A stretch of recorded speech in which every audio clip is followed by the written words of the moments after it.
And we're live. Hello, everybody. Welcome to Blood on the Bayou, the Vampire the Masquerade Chronicle we're running here on Final Show Films. My name is Julia, and I'll be your storyteller for the evening. We can start our introductions with Jeremy. Hi, I am Jeremy. I am playing Catriona Giovanni. Playing Giovanni because, It's on the what tin. else would it be? Yeah. And Shawnee? Hi, I'm Shawnee, and I'm playing Guayar Vincente, the Asamite sorcerer. And Katie? Hi, I'm Katie, and I am playing Mercy Ransom, the Toreador. And Drevian. I'm Drevian Alexander, and I am playing a Nosferatu Taylor. Did you switch clans from last time? No, that's why I've been playing in Blood Hunt. You're playing Nosferatu in Blood Hunt. Yeah. No, I'll say, oh, Malkavian. really? Malkavian. Yes, Malkavian Okay. Taylor. A Nosferatu Taylor would be interesting, though. Yeah. Interesting perspective. Yeah. Before we get started tonight, I just want to say some things. I want to say that what's happening in America right now is really a tragedy and an outright attack towards women and birth givers. I will not back down on that opinion.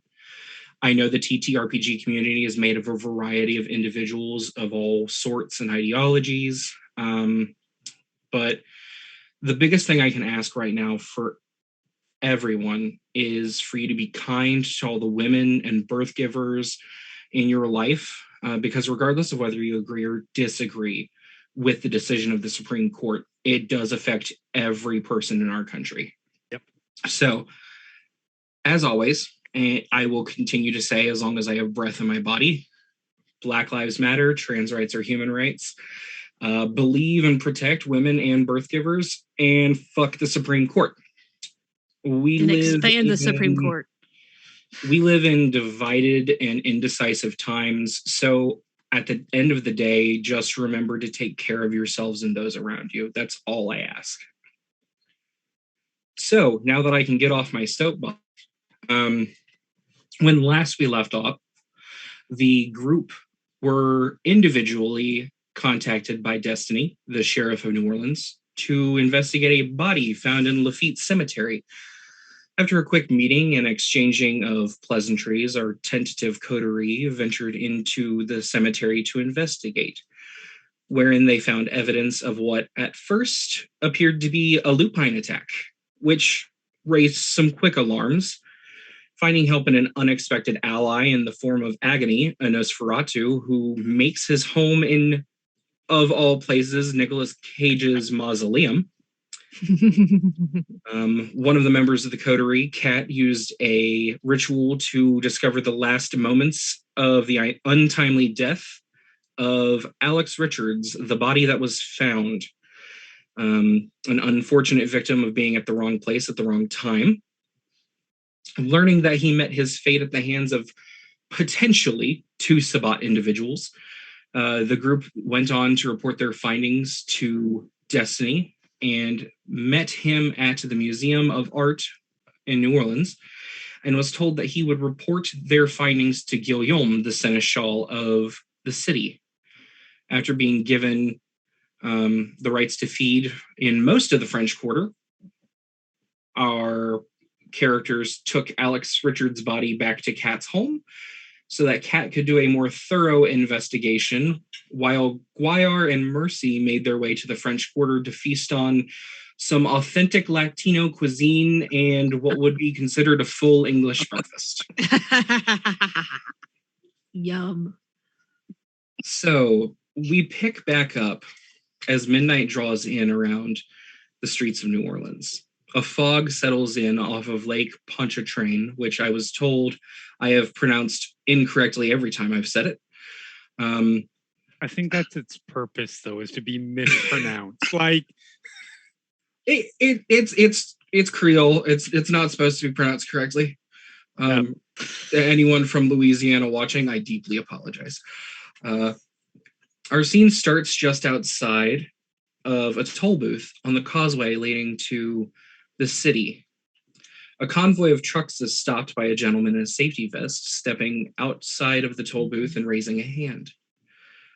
After a quick moment of hushed conversation and a few flashes of both different colored eyes and weapons, some money exchanges hands, and the drivers are given the right to pass the lights of New Orleans, their reward. We begin following our coterie with Kat and Simon back at Catriona's house, specifically the attic in which the body is being stored. Yes. Having miraculously identified exactly what stories clothes are from. Yes. And Jeremy, I believe you now have access to the mock-up I made of Alex Richards' driver's license. Okay. Um, Let Which- me see here. Yes, you do. Yes, I do. All right. Yep. So Henrietta,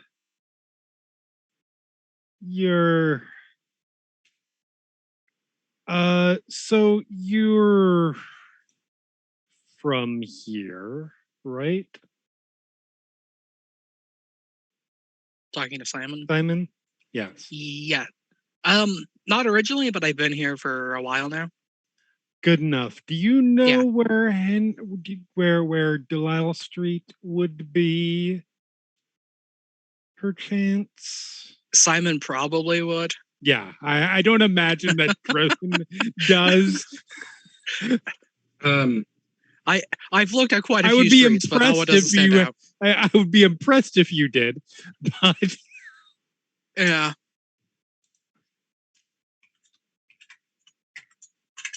It's like I know Dauphine Street, which I'm probably also mispronouncing. I know Royal Street. let's see. Actually, now that I've looked it up on a map, would I potentially know where it is, since it is uncomfortably close to where we are right now? yes. Well, what street was it? Henriette DeLille. Yeah, Henriette DeLille Street. I feel like I haven't seen the thing yet, but I feel like it should be Delisle. Is there no S in there? No, it's Delille. Yeah, it could be Delisle, it could be DeLille. I'm not. French is probably not Delisle. my language of choice. It's like it probably depends on when that street was named. I would put money on it being Delisle spelled phonetically. You know, that makes a lot of sense, That's actually. probably fairly accurate. But yeah, this was that was one of the streets that you looked at potential houses on. That is literally less than a mile from where we are right now. Yeah. Like that wouldn't have been particularly far out of your way heading towards a cemetery, even. All right.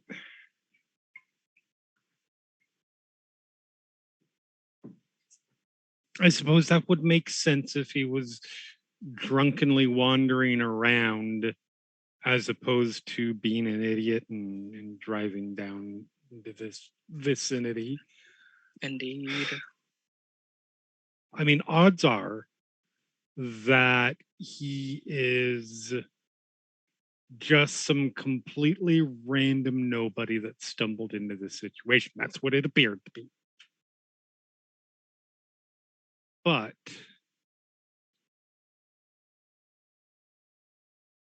you should at least probably stop by there and see if anybody else lives there and is looking for him.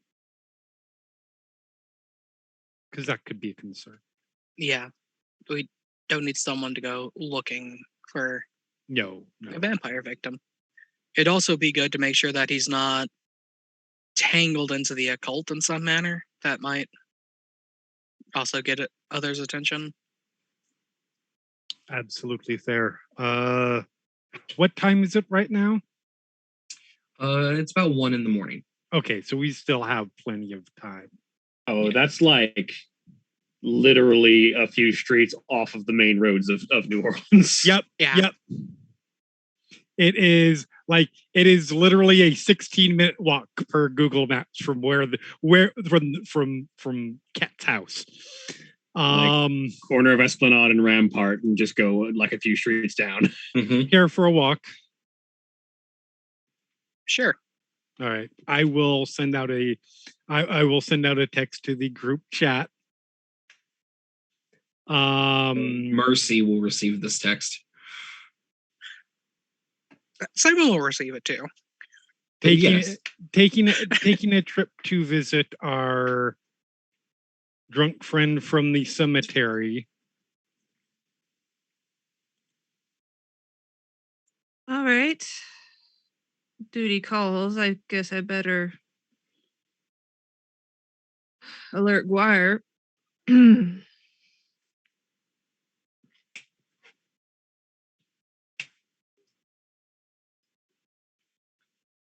So yeah. And then lock up, leave the body upstairs. Let's head out. Okay. Probably starting on her second snack of the evening, probably. Yeah, it's one of those. You're back in a different bar, just sort of scouting things out, holding a glass of whiskey that you have no intention of actually drinking. Yeah, your phone because goes I'm off. only just above half full right now.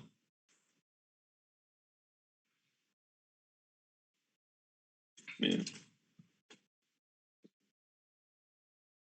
The phone goes off. Evening, Mercy. Yeah, Kat gave me a call. They've got a lead on our friend from the cemetery. Anything worthwhile? An address. Did they happen to share that with you? I have the address if you're interested. I can finish up my business here and then make my way down. All right, I'll let them know. Shoot me the Enjoy. address and I'll see you there. All right, I'll text it. Okay, so in a moment you receive a text with an address to 1463 Henriette Delisle Street.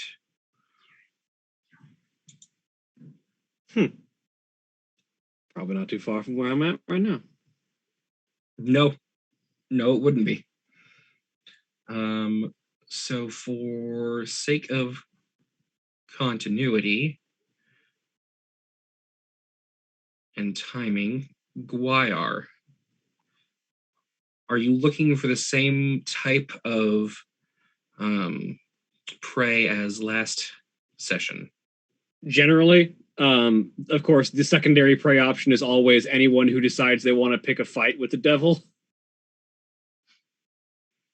Because religious zealots thinking they can expunge the devil from their streets make also good snacks.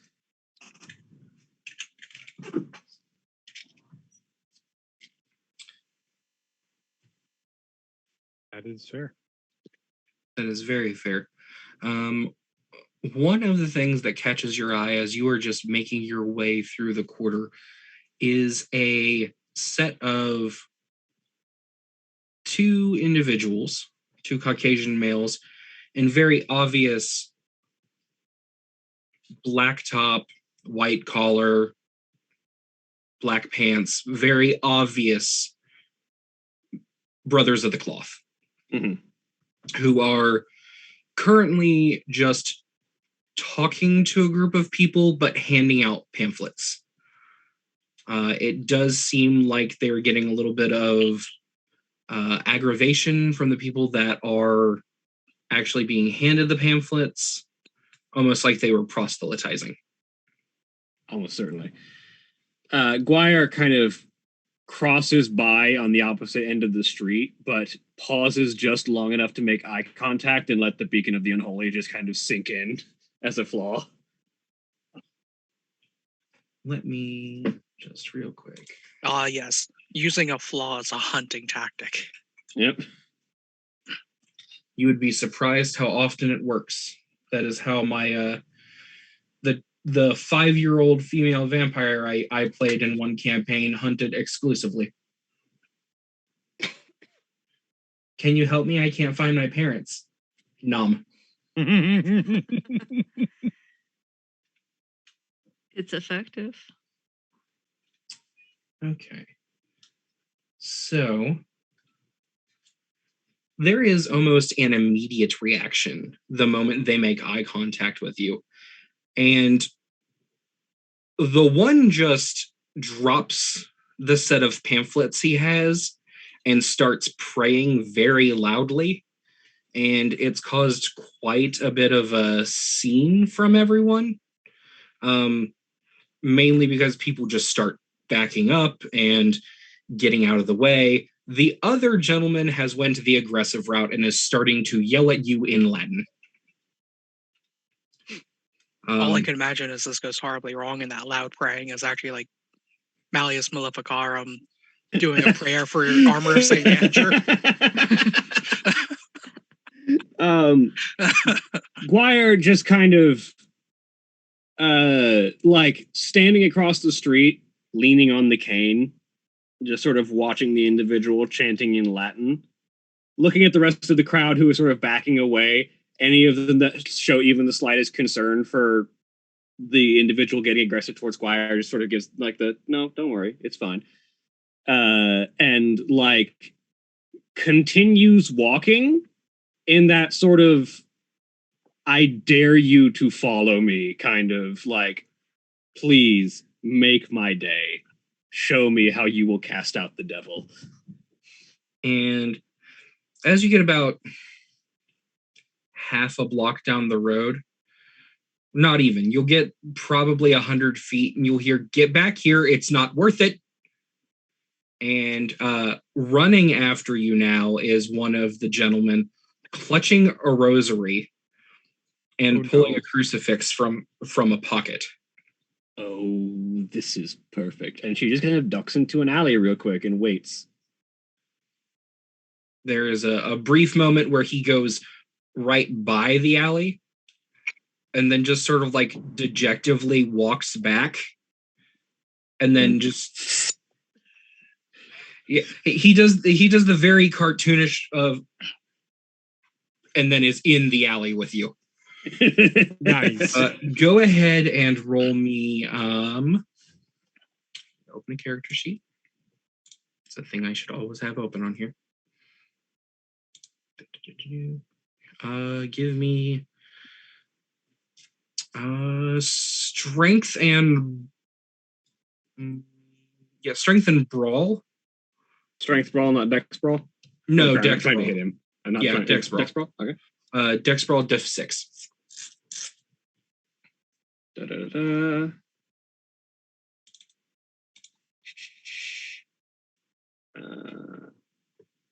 And I am aiming for this to be quick, so I will add my celerity to it.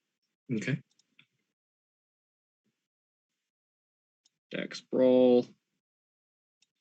+1 modifier. Diff 6.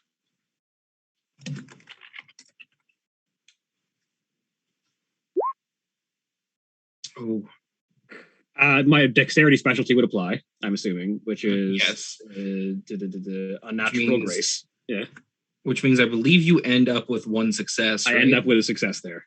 Okay. So it is a struggle for a minute as he does gain his senses once he is pulled into the darkened alley. And you catch a few flying elbows and hear some words, and he spouts off something in Spanish you don't quite understand, and you finally get a leg around him properly, grab his neck, and just pull back and go. How many points of blood are you taking? Or let me ask you a different question. Do you mean to harm this individual, or are you just wanting to scare him? As much as this individual is frustrating, she doesn't want to cause any permanent harm just because he's done nothing actually violent yet. He was just running at her with a rosary, which would have done nothing. Okay. So I assume the 3 points of blood then. That is safe. Easy enough.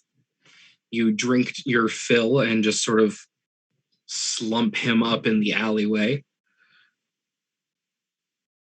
She, after closing the wound, she sort of slumps him down, pats him on the cheek. Now remember, the devil is so much more than a man. And try to know your limits next time. And now we have Malleus Maleficarum backstory.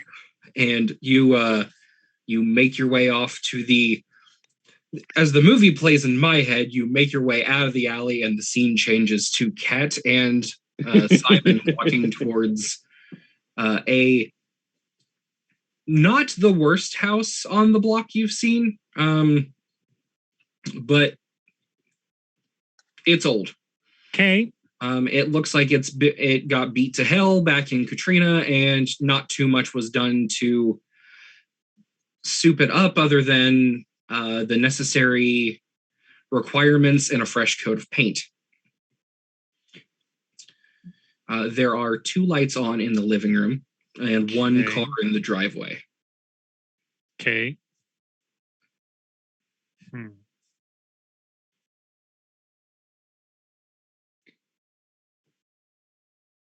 Simon, would you mind? I don't know how you're there. I have a lot of skills. Stealth is not one of them. Would you mind perhaps doing a little bit of reconnaissance?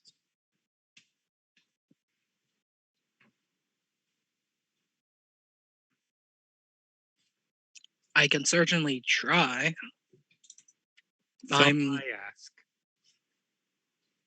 I do have soft steps. I'm not great. I'm not a thief. Though. Didn't say you were. Nope. But I can certainly give it a shot. Looking around the house. Does it connect to like an alley? It does not. It is not an alley, but it is a corner street or a corner house. Okay. Roll me dexterity and stealth, please, at difficulty 5.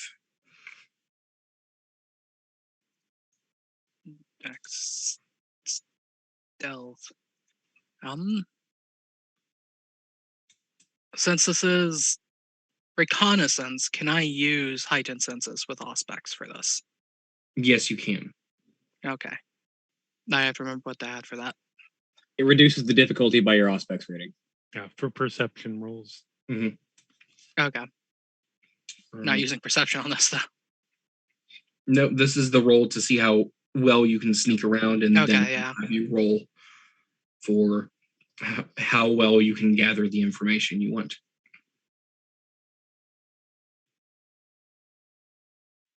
Okay, so this one will just be Dex Stealth, difficulty 5.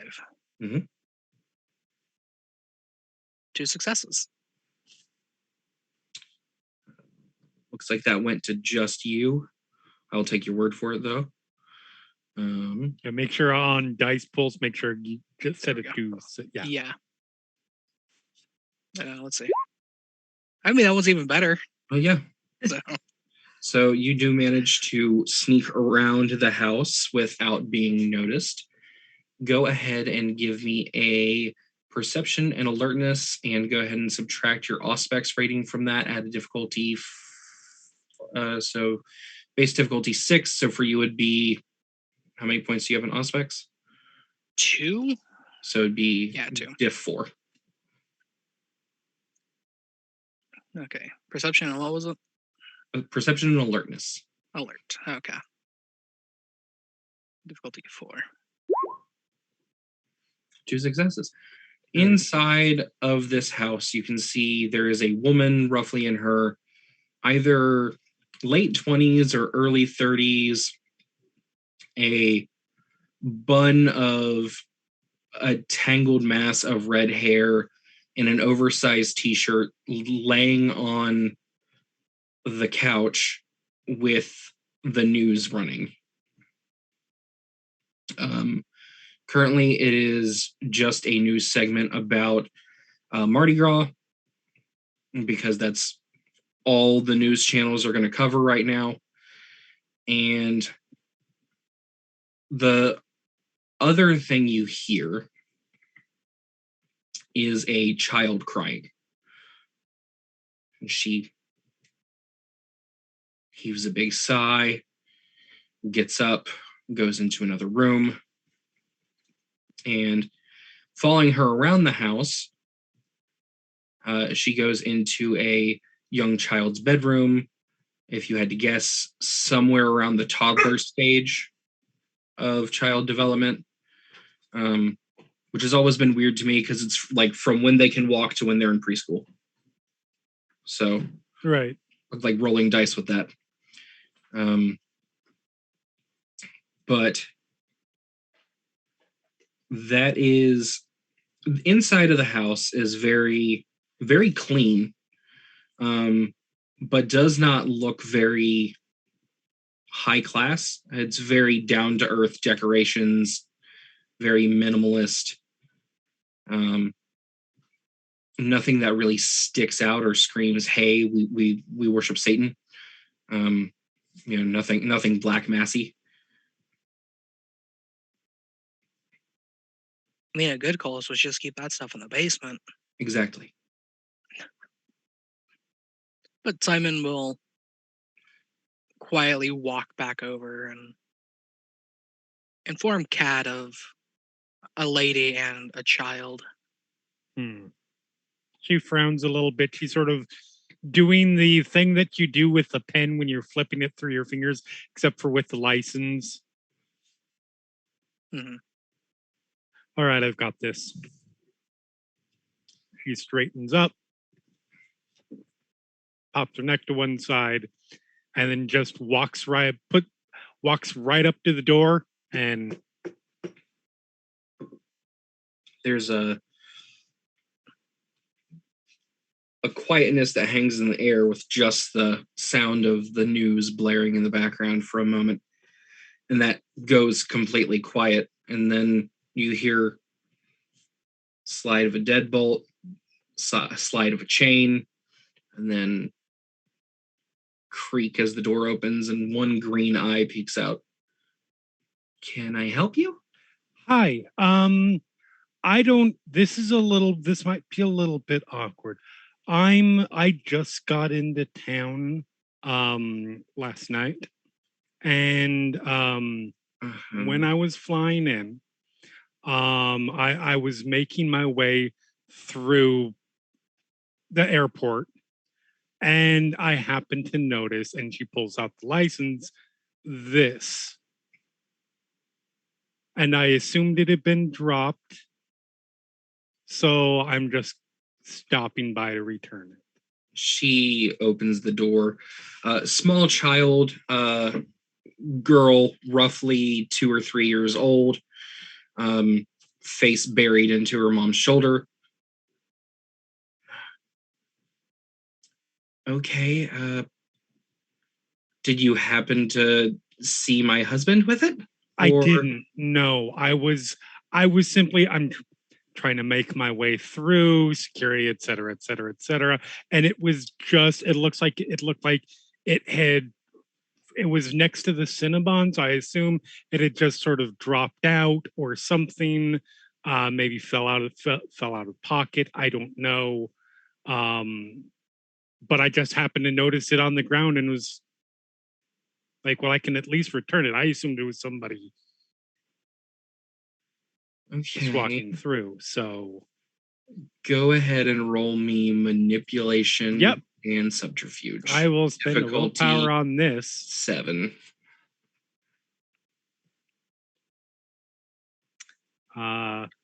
Does Simon, the specialty persuasive apply? Yes, it does. All right. standing back, like more towards the sidewalk, can Simon see this lady enough to actually like focus on her and use aura perception? Yes. Okay. She is. The door is wide open. Let's see. Should be about this time that Mercy is probably driving up. Perception. Oh, come on, Empathy. dice. That would be 2 with the willpower. Okay, it's enough. She sort of scratches her head with the license. That doesn't make any sense, but I guess I'll just keep trying his cell phone. So yes, sorry, I hope I didn't step on anything. I just wanted to. No, it's thank you. I appreciate it. Of course. Have a good night, I guess. You as well, thank you. I have a few phone calls to make. And she shuts the door a little. You jump a bit at how slam. The door shuts, Slap just sort of chunk of the deadbolt. just the slightest quirk of a smile, and then turn around and walk back. All right, that masquerade problem solved. Now we can get rid of the body wherever we want. So 3 successes on aura perception. I can recognize the color of their aura. Okay, yes, I had this chart pulled up specifically for you last week, and that never happened. So, through no fault of my own. So, you are getting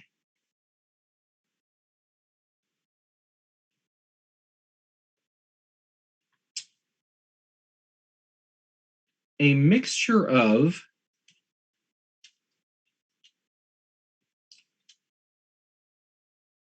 an aura that is both orange and looks like white noise or static. But the thing that immediately jumps out to you is she does not have any of these supernatural auras. I was mostly aiming for light to make sure there wasn't light green, which is distrustful.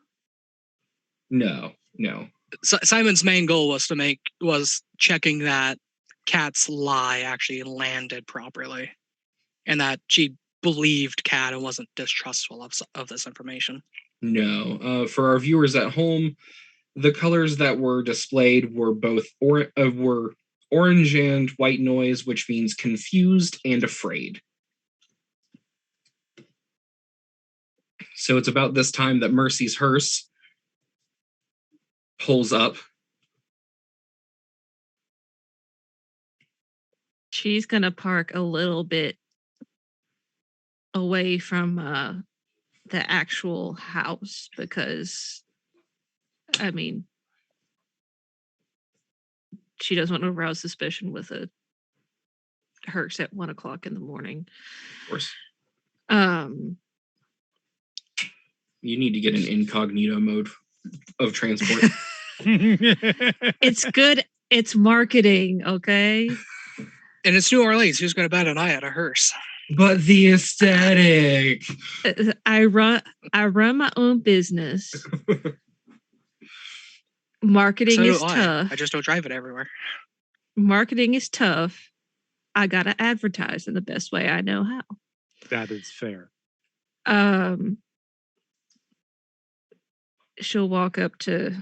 I'm assuming our Cat and Simon on the sidewalk by now. Yeah.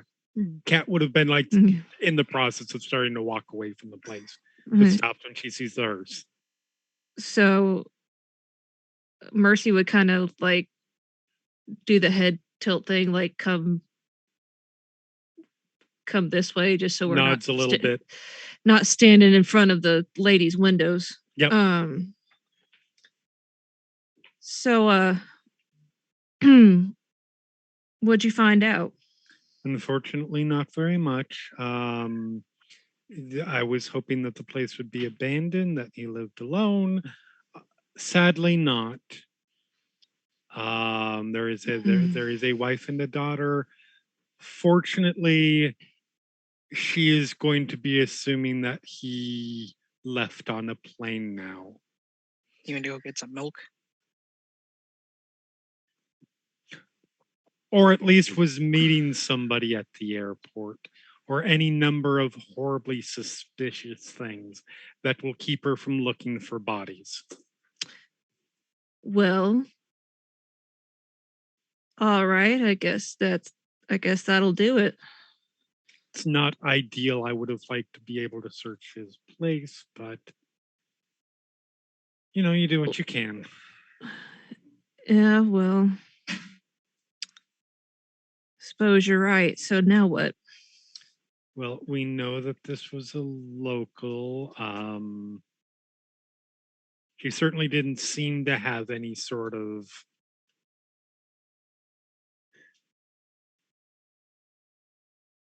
inkling that anything was amiss.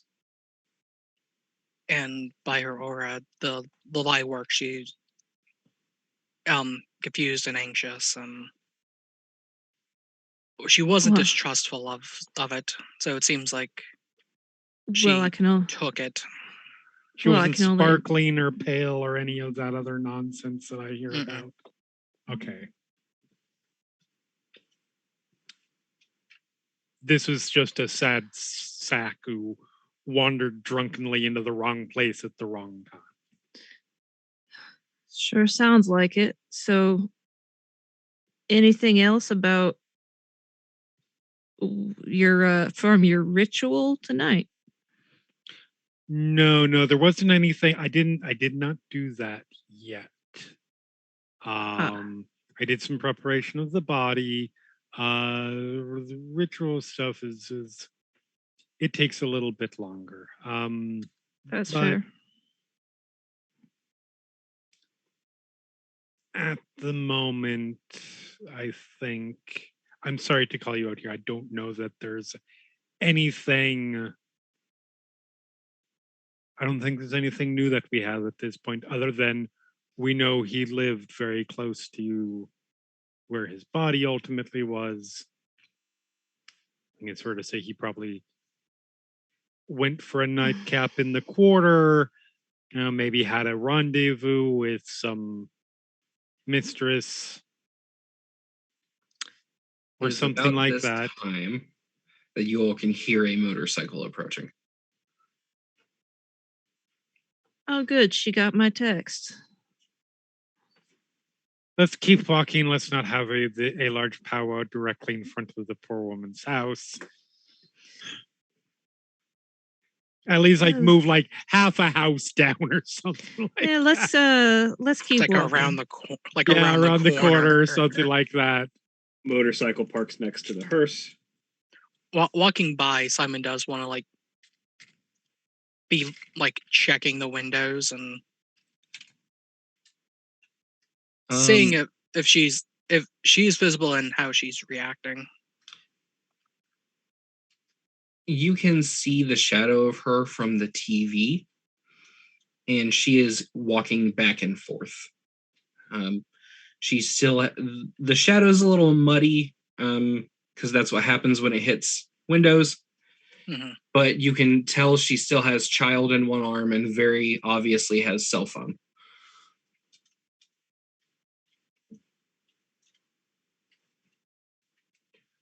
Which, speaking of, Jeremy, what is Kat's ringtone? That is a really good question. No, she would be careful enough that it would just be the absolute, it is whatever the ringtone was. What is the default iPhone ringtone? Yeah. Okay. So your iPhone goes off and a number pops up that you do not recognize. Interesting.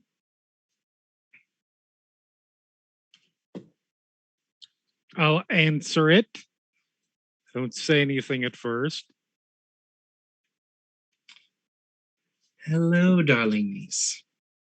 I'm so glad that you've finally made your way into New Orleans. So, how is the local fair treating you?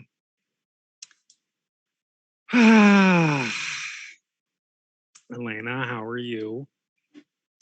Good, good. I just want you to know I have eyes on you. Sure that you do. I feel very comforted by that. Simon just waves into nowhere.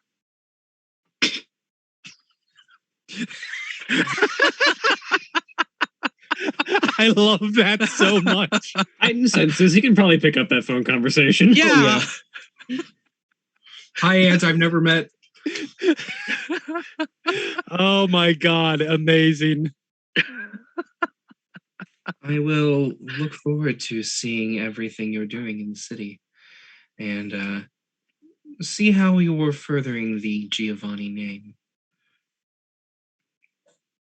Hopefully, we won't have any mistakes like we did in New York. I mean, I do not plan on it, and barring outside influences making it such, I'm certain that it will not happen. Even if that's the case, worry not, I'm more prepared this time. Good, good. Have a good night. You as well. And she will hang up. Hangs up.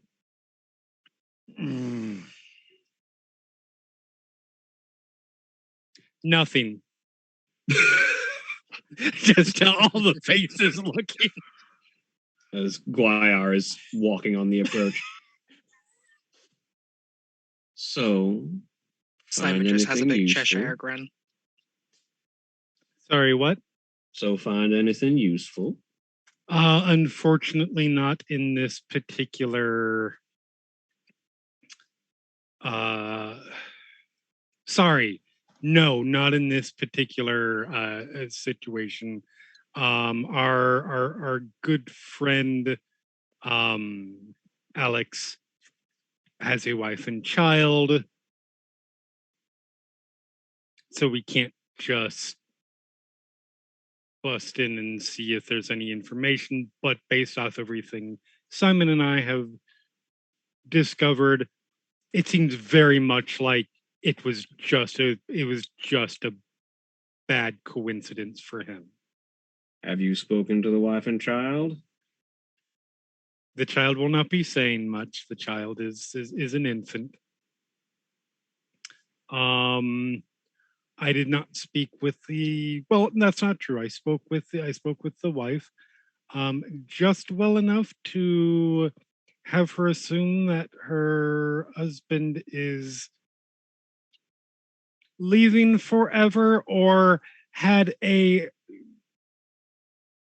discreet rendezvous at the vicinity of the airport. There was no indication that she was under the influence of a supernatural either. There's nothing, these are random people. And you just left the poor woman at that? Yes. Her problems aren't my problems. Giovanni's. Y'all really should have waited.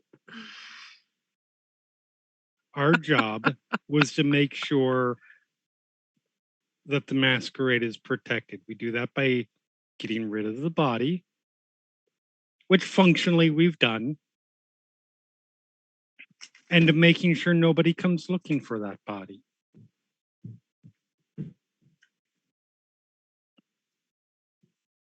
Anybody has any other concerns to raise about the matter, I'm happy to hear them. It's just dawning on me now that the two characters with like no empathy for people are the ones that went to deal with the lady.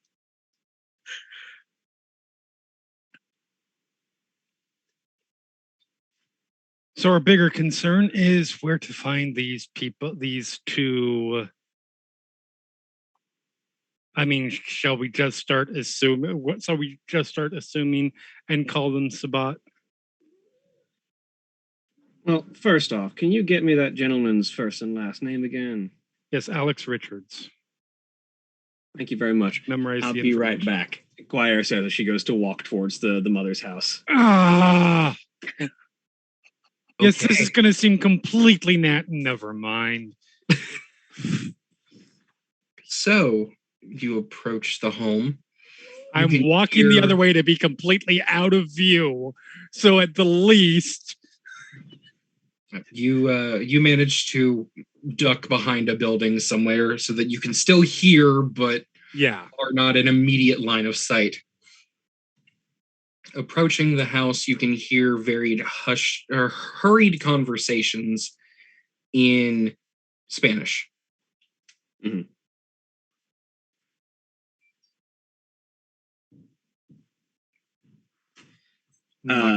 Or As she approaches and she just very lightly just knocks on the door. there will be a pause, a quick sentence said, and then slide of a deadbolt, sound of a chain being undone. The door will open and one green eye will peek out. Greeted by Guire's own green eyes.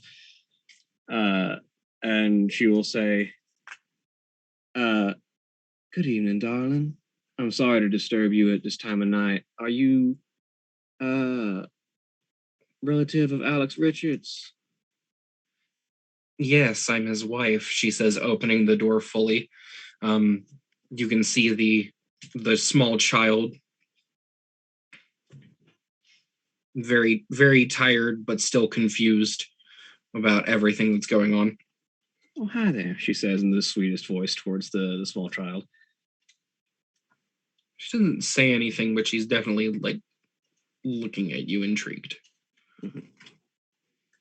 Sorry, I've just been trying to see what I can piece together because Alex is a friend from out on the town, had a few drinks occasionally, shared conversations, not much more than that, but I was trying to piece together what had been going on and wanted to check on his health. Have you seen him recently?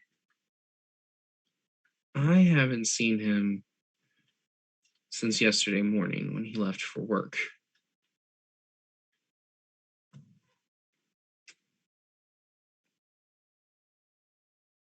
All right, well, we were supposed to have a couple of drinks, share conversations, talk local news late earlier this evening, but he didn't manage to show up. I was just gonna give him a house call and check on him and see how he's been doing, but hasn't been here either then, huh? No, he hasn't. I didn't catch your name. Oh, you can call me Guire. I live out on the Bayou. Okay. I don't think Alex has ever mentioned you before, but We tend to only meet casually in me stumbling over my own words. We tend to only meet casually in bars and have conversations. We just happen to hang out in the same places, and I've picked up a couple of things from conversation. okay. But just being a concerned friend and just trying to check up on him. Are you going to be all right? Well, it depends on whether he comes back or not. I'm gonna have to get a job and gonna have to try and figure some things out. But Tell you what, if this does turn into anything foul and you have any kind of problems, feel free to reach out to me. I'm kind of a night owl. You might not be able to find me during the day. But if you head out to the bayou and you ask about anyone around there would know where you can find Guire at night. And I tend to make it my business to help people out who need stuff done, who have problems, need any kind of assistance they can get. If you need my help, I'll be happy to give it. Just reach out. And I'll be happy to help keep you steady if you need. Roll me, because you're not trying to lie. You're trying to be sincere here. It's a little bit of lying, a little bit of sincerity. Like she's hiding exactly what she does for people, but you know. Yeah. So give me charisma and subterfuge. And I'm assuming enchanting voice applies. Yes, it does. Okay, so that'll reduce the difficulty by 2. So whatever Yes, the a difficulty of 6 usual, so diff 4. Okay. This is how you add a dot of herd to your backgrounds. While that, I'll spend a willpower on this just for funsies. Okay. as Guire was having that conversation, Simon would have like stepped, like not in front of the house, but off to the side to like try to be out of the way and conspicuous, but still be able to see the door. Mhm. And reading her aura some more. You might be getting interference because you got Guire standing there. Yeah, you have a supernatural standing right in Yeah. front. Well, not only that, but Guire specifically. If you remember Oh, Guire's yes. bloodline trait. Yes. Would you describe your aura to Simon, please? Yeah. So Here. as you begin to read auras, the woman's aura is almost completely subsumed by the brilliant beacon that is Guire's aura. It's almost a fire that sort of emerges around her and sort of shines out everything else in the area. It is impossible to miss as she is standing there in conversation. It's brighter than just about any other vampiric aura you've ever seen. So yeah, you are getting a lot of interference there. Mechanically, difficulty to detect Guire's aura is reduced by 2. Period. End of sentence. Difficulty 4 to perceive Guire's aura. Mhm. Got it. So with those 2 successes, 3 successes with willpower. yes, thank you. You see her expression soften a little. Thank you. This has just been a lot thrown at me very fast. Usually he's very good about calling. I know he's been very busy at work, construction worker, Mardi Gras, everything happening. So I was kind of worried when he didn't call last night. Thank you. Don't you worry. No matter what happens, I'll be happy to help out. So you just take the night, relax. If nothing comes of it, nothing comes of it. But if anything bad does happen, don't compound trouble with trouble. And just take some time, breathe. It'll be all right. Thank you. You have a good night. You too. And she'll shut the door. You'll hear that deadbolt go back and the chain go. And now we just compound it even more and bring her the body, right? Absolutely not. That is No. mine. Finders keepers. So I have use for that. Guire returns to the group. You are too old to be pulling finders keepers. Guire returns to the group, just sort of like polishing her nails with a dagger. And she just says, well, found out that he's a construction worker working on some Mardi Gras business, so that's probably worth investigating a little more. Did you find to make anything sure else that- out? Well, he's often busy at work, which means that any major connections that he'll have with anyone around the city will be through his construction work, which probably be worthwhile finding out where he works specifically. Learn that he was a good husband, and that she was surprised by him not showing up. He's gone out drinking occasionally, but not too significant. But she bought that I was someone that he met at a bar and would have been just a casual drinking friend. So he does go out drinking enough on the regular. Do we know when she last heard from him? when he went to work this morning. Mm. Yesterday morning. Yesterday morning. Yesterday morning, yeah. But like Simon would actually correct. Yeah. Oh yeah, that's right. Because you're I'm just standing like a little bit away with heightened awareness. It's Do Yesterday we? Mercy's just thinking to herself, like something doesn't add up. So if he'd been missing for almost 48 hours, why hadn't she contacted the police? Have you most ever people tried think you have to contacting? wait. Have you ever tried contacting the police for anything? Especially Well, around Mardi no. Gras. Well, no, I haven't. I drive a hearse. Look at me. Around Mardi Gras, the police are going to be dealing with all the drunken disorderlies. Any individual person calling in, and I hate to say this, any individual person of a minority calling in anything is going to get less than effective response. Look at that house. This is not a family with means. You don't bother contacting the police because they're not going to help you.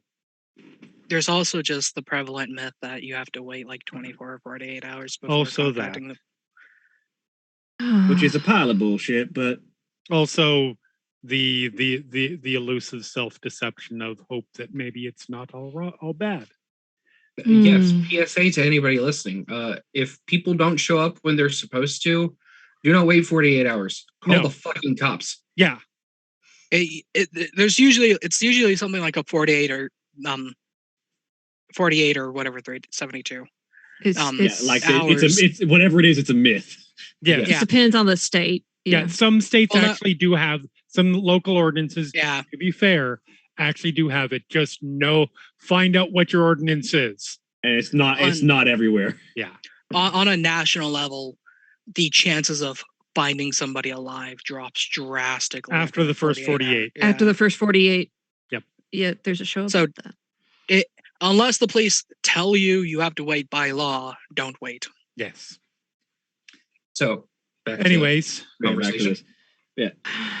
And the fact that they won't be getting any help from the police is part of why I make that part of my business. Sad to say, I think that's the best help they're gonna get, Guire, and that's no slight against you. That's just a commentary on our society as it stands. A cat. This is why I drive a hearse. And part of doing right by that poor woman is going to be finding out the Sabat idiots who pulled this stunt. So, shall we get I working? mean, don't know how that helps her, but it certainly helps the Camerland. Thus, it helps us in esteem. So I'm for it. You really don't get people. No, I absolutely understand people. That's actually my job. I just don't care that there's a difference. I'm not good at understanding people, but anyways, who feels like going to Elysium with a drawing? See if Haven't anyone visited there yet. might recognize. Guire just kind of Not the worst smirks. idea in the world. Oh my word. I would love to walk into Elysium. So what Simon says, if anyone wants to go to Elysium, I would like to looking roll at an Guire. empathy roll. Yep. Roll. Oh, shoot. Like when talking about going to Elysium, like Simon is looking at Guire after the conversation with Destiny. Point of order, I will say, you did hand a drawing to Destiny. Yes. The I premature. was working on a second one. So, I had been with working on a an second. Empathy, Guire, what would be the difficulty here? She's not hiding it. Roll 6. Okay. Perception.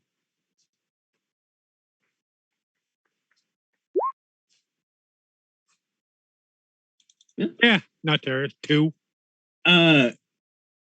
Guire knows that there will be some shit going down if she walks into Elysium. Where, dear, should we be concerned about the idea of going to Elysium?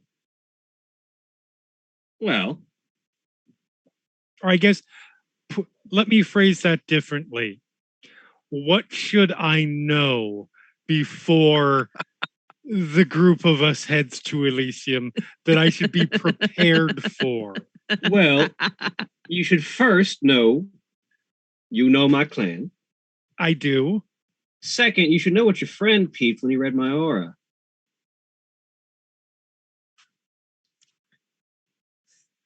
You mean that you're a big fireball of an aura? Oh, is that right? I'm not particularly experienced in auras of the living. Or, us. Does Let's that mean? just say that the oh so famous Tremere clan Okay, fair. is a failing when it comes to me. They're failing when it comes to everybody. They're Tremere. That's sort of in their nature. But I mean in specific. Their grand curse that they placed on the Asamite Yes. has no hold on me.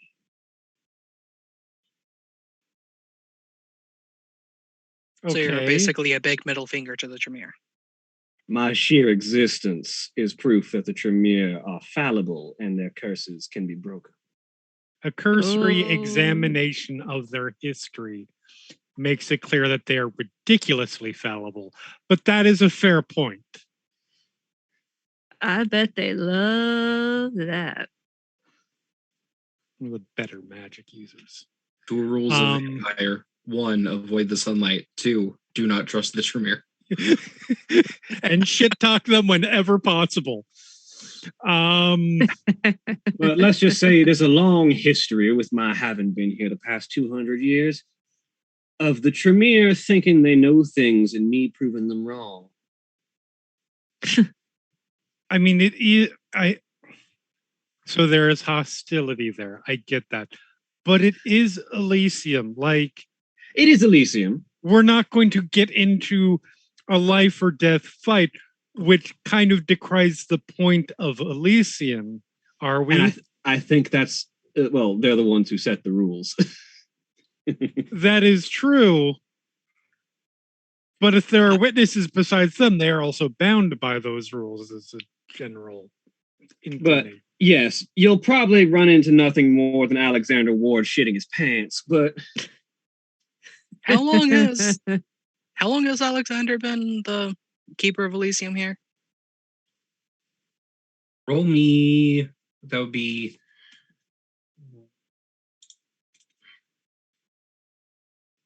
Wits and streetwise. Difficulty 6. Actually, difficulty 5. Street. Difficulty 5. 2 successes. It's been a number of years. You've been in New Orleans for a minute, and he's been the keeper of Elysium since you've been here. Okay. It's like Simon's been here for about 20 years. Because he is like his own vampire at this point and was turned here. Mm-hmm. So how long since Guire and I have been here? A little bit longer. A little bit from the Civil War. A little bit. Guire's been here a full longer. tenfold. Yeah. Simon has. A little bit Alexander's been keeper of Elysium for roughly 30 years. Uh-huh. I know, Simon will comment, I know Alexander, a Tremere asshole, has been the keeper for as long as I've been here, so over 20 years. About 30. Have you just avoided going to Elysium and causing trouble? Oh no, when I go to Elysium, it's to cause trouble. Okay. Are we going to go Because like I said, me simply walking into Elysium is a reason for Alexander to shit his pants. Are we going to go cause trouble? If you want to. Look, I am in general in favor of the idea of causing an acceptable amount of trouble, but also I literally just arrived in this city. I'm not necessarily down with kicking over the vendors in the temple quite yet. As much as I love Seguire cause trouble, I'm gonna have to go with Cat on this one, especially given the situation. Now, I did walk by Elysium a couple of times while I was out hunting. I cannot believe where Alexander decided to place it tonight. I kind of want to bring you there just for the show of it. Is it conceivable? What would happen if you just walked in and didn't start trouble? Oh, Alexander would be nervous the entire night, wondering what trouble I was going to start.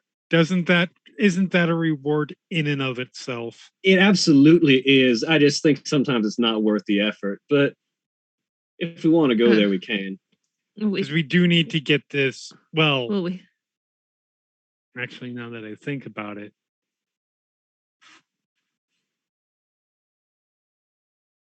all right, we would be going there to spread information about these individuals, right?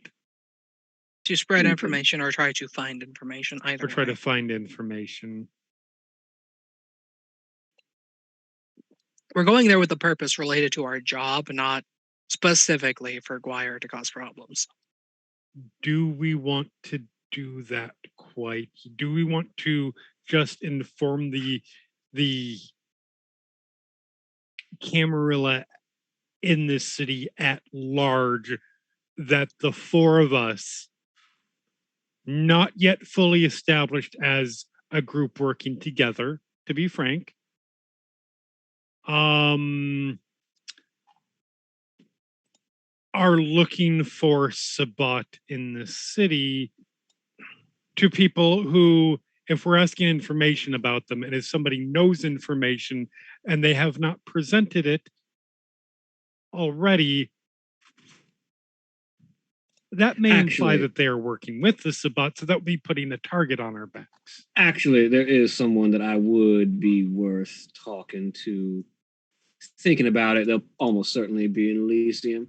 That I like more. In fact, I'm thinking there's also the deal that be Charlotte Jane's almost certainly going to be at Elysium tonight, and she'll be worth talking to because she'll have all the gossip on any individuals who would have walked in and out of the city if anyone in the Camarilla has seen them. As far as she's the local harpy. As far as us spreading information, Destiny was going to be spreading it anyways, letting folks know. And that is actually my point. If Destiny is spreading it, then the information gets out there and we can potentially piggyback on learning that information, and the target is on the much more powerful sheriff's back. Now, so you're wanting to fly under the radar. Yes. Well, I can agree that we can let Destiny handle all the backlash of announcing that there are Sabat in the city. I think because you've got a visual description of who we're hunting for in your brain, talking to Charlotte would help us actually gather information with what she might have seen. That I am not opposed with, and there is a member of my clan in the city who acts as a purveyor of goods.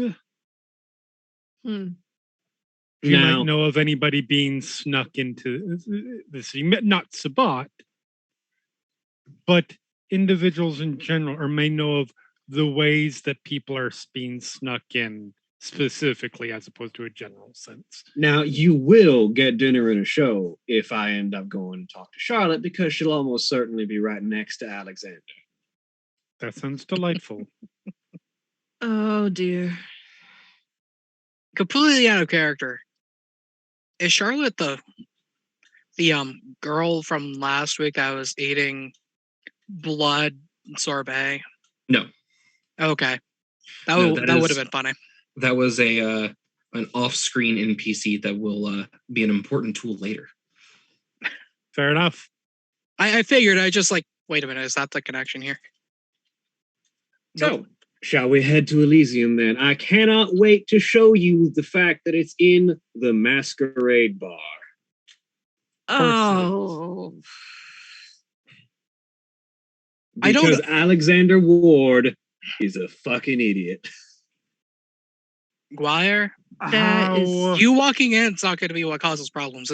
I can't imagine how putting it in the Masquerade bar doesn't cause problems on its own. How has this organization survived for 600 years?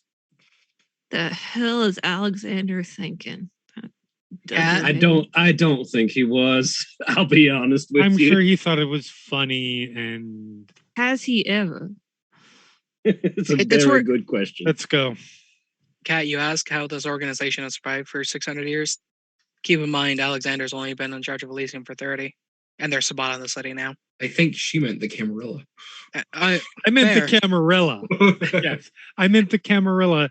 oh no, And that was well, meant to I be a dig under- at Alexander. well, I understand that Alexander is not the Camarilla. The person who the Camarilla entrusted to put in power in this city entrusted Alexander with being the keeper of Elysium. Incompetence also rolls downhill. Are you calling the prince incompetent? Not out loud. Hold on. Look around. Make sure that there's no prince around. Maybe. That's a very strong maybe. I am not a member of the Camarilla. I can say what I like. Just not in their presence. You look around. Don't you have a Giovanni with eyes on us?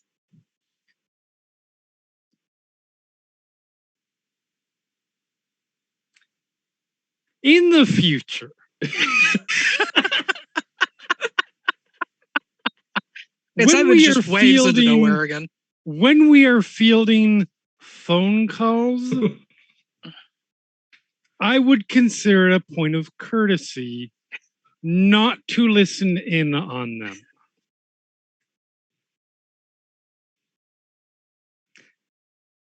But yes, You could have stepped Oh, away from the group. I was still trying to you literally check on, overheard a conversation half a block away. Did you step away from the liar group? and the woman. Yeah. Simon So heard it's- something good. The comment about having eyes on us, Simon does wave into nowhere again.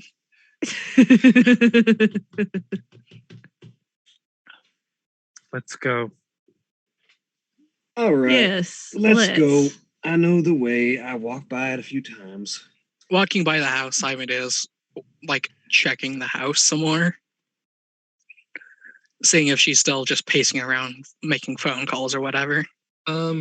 She does not appear to be pacing, but the TV is still going, and you can still hear the news from outside of the house. Okay. So, how are you for making your way to Elysium tonight? How far away are we?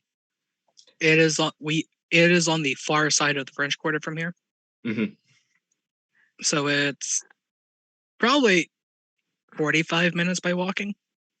I have a hearse and a motorcycle. I'm gonna wait Yeah. until I said- Guire gets on the motorcycle and then just get on behind her.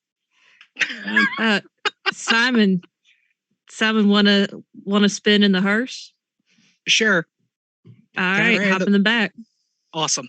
Gets in the back, answer to lays that there like question a is corpse. always yes. Simon will take any chance to look like a corpse sitting in the back.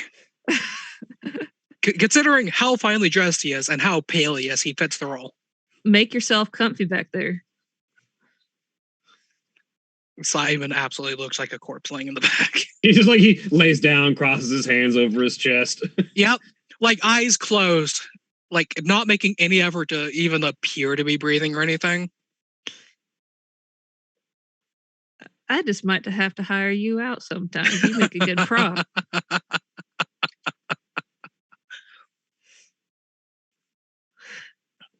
All right, let's roll. It Oh. is roughly a 10-minute drive with all of the traffic and all the people. You're there in about 20 minutes. Parking is always a bitch, no matter where you go in New Orleans. Fortunately, I have a motorcycle, so it's easy to just finagle a parking spot. Yup. So, Damn, too bad no The one in hearse has a much harder car out time. of the way. I mean, I have a harder time, but I know these streets. Like I can get by. This is what I do. All I can imagine is having a Bruja character and like, oh, there's no parking. I can fix that and just pushes his vehicle out of the way. I'll do you one better. You just walk on top of vehicle until no longer vehicle there, drive other vehicle over top. So, getting to Masquerade, there are two individuals standing in front of the doors,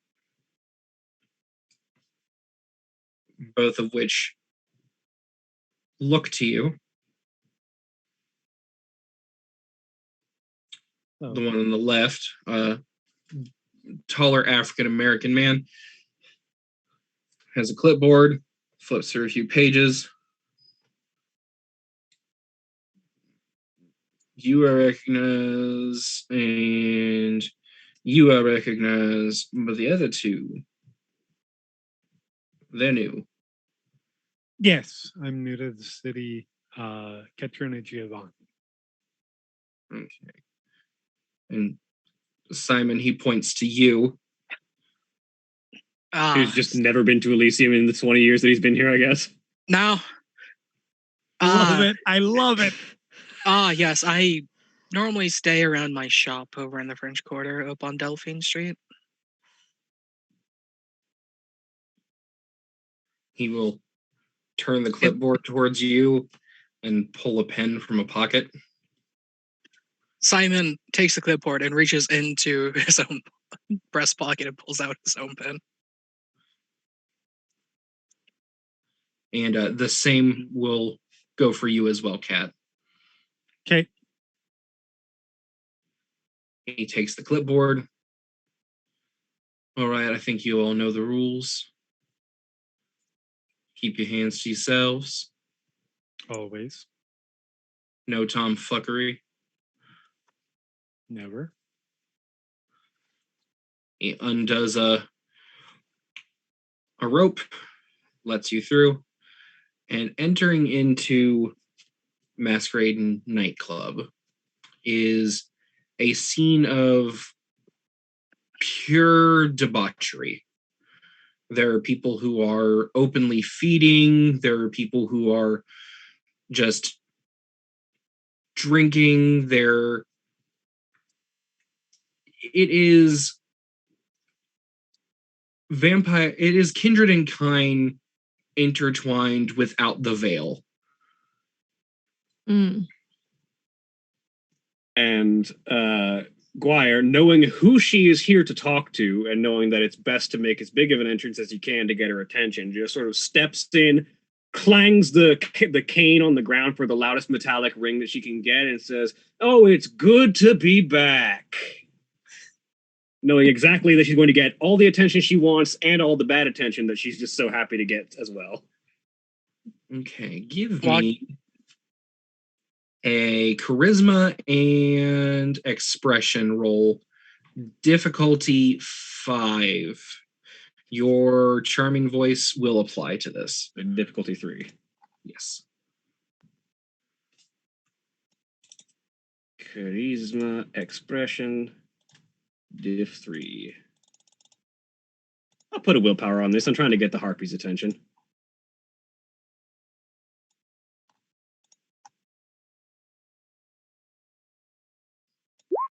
5 successes. Wow. Congratulations. There is a moment where the music doesn't stop, but there is a lot of silence and a lot of heads looking towards the four of you. Mainly at Guayar. Mercy just gives a little finger wave. Like,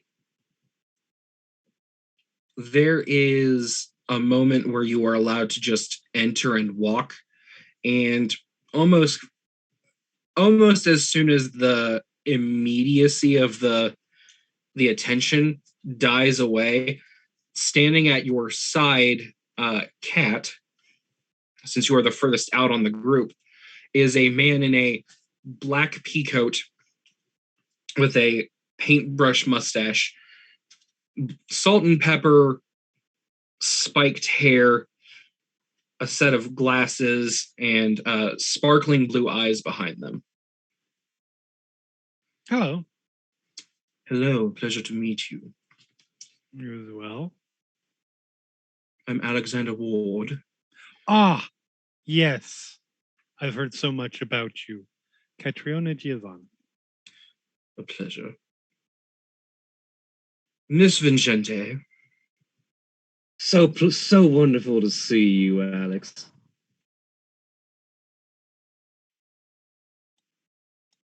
If you He say says so. with a giant toothy grin.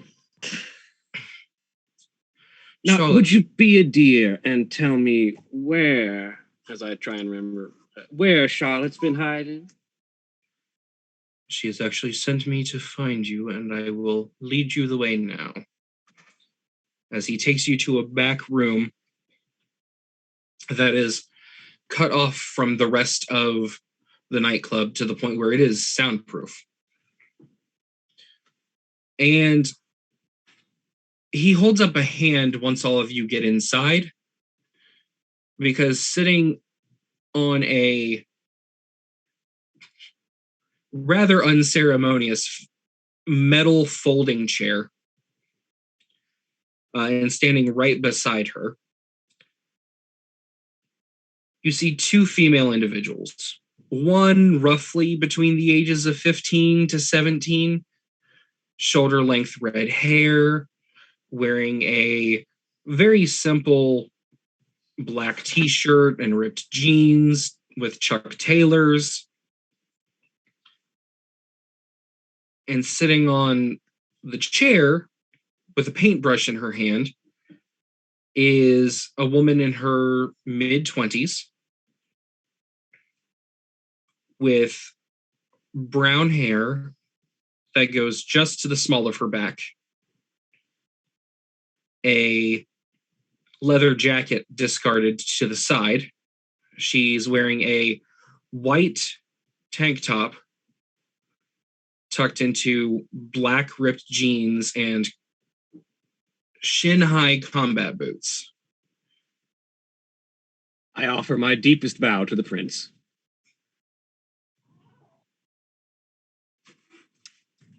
I follow suit. As do I. You will see the redhead lean over and say a few things into her ear. And the lady painting will place her paintbrush into a cup of water, beside which is a deep bowl full of a red liquid, the canvas covered in blood of varying shades and degrees. Charlotte stands up. Hello, it's a pleasure to meet all of you. At least you two, I don't know. Yes. Guire, it is always a pleasure. Always so lovely to see you, Charlotte. Hello, Charlotte, darling. How are you doing? Well fed and well informed this evening. And of course, a lovely prince, she says to Simone, who stands up and begins rubbing her hands with a cloth. Hello, it is a pleasure to meet all of you.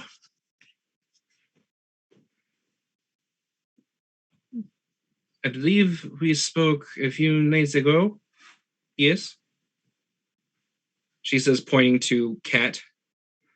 Yes, of course. Rican. I believe the Briefly, four but of you yes. are the coterie that Destiny is having investigate. We Correct. are. That is correct. Indeed. We have given some information to the sheriff already. We're looking into it further, of course, still. I don't. Do I presume that Destiny's already given you his report? Destiny has not called in tonight. Must still Simon be out on will- patrol. Simon will interject and comment that Destiny had commented that Simone, the prince, was painting tonight and would wait until later to not disturb the prince.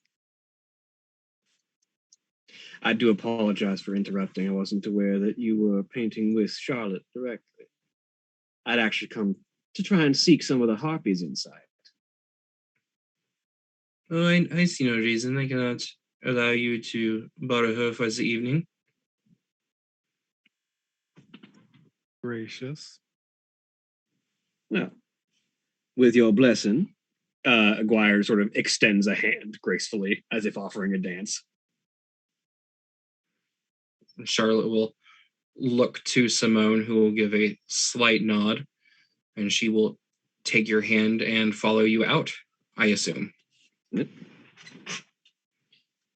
And as soon as they're out, like on the floor of Elysium, she will start dancing with Charlotte just to give them an excuse for why they're so close and talking. So you exit first. By the way, I have since you are already here, might I ask how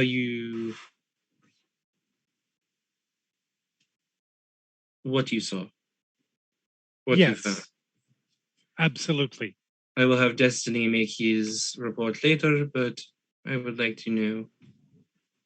Yes. We had I used some of my clan's abilities.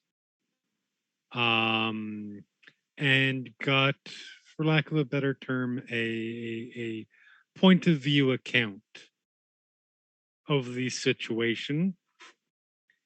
As an individual happened, the person who was found happened to essentially stumble his way into the cemetery after what I can only assume was a night of drinking. He was very drunk. Encountered two individuals. Simon was good enough to do a sketch of them based on my descriptions. And when Simone ask us that, Simone does pull out the second sketch that Simon. he was working. Simon Simone is very difficult to get the name Yes. straight. My character Yes. pulls out the second sketch that he was working on. And she will reach out and take it. We have I feel very confident saying that they will not be friendly to you or any other member of the Camarilla.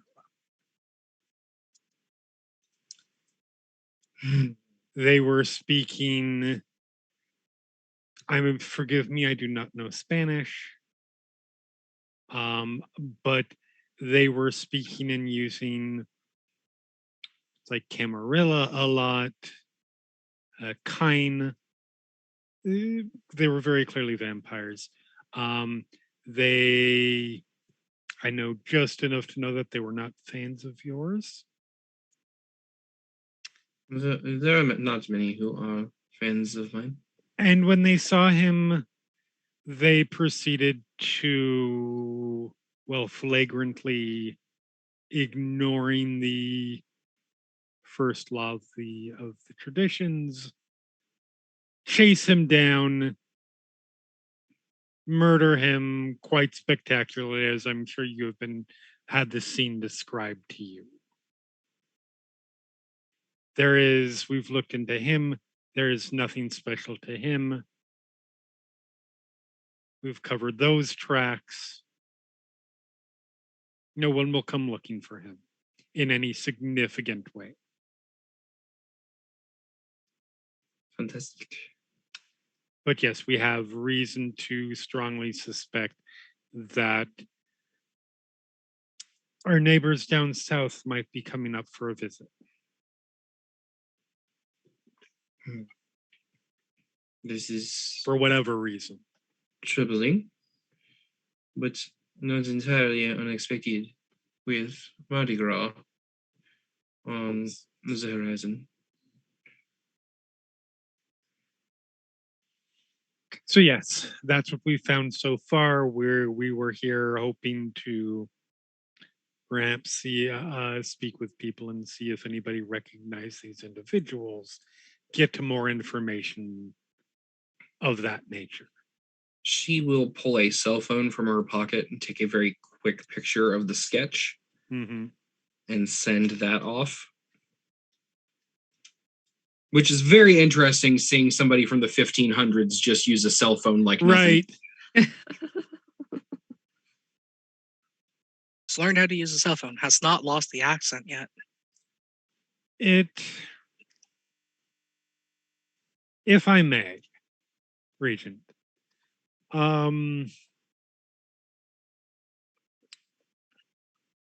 I am certain that you keep the city well under control, and I am secure. And I am certain that if there was somewhere that the Sabbat happened to be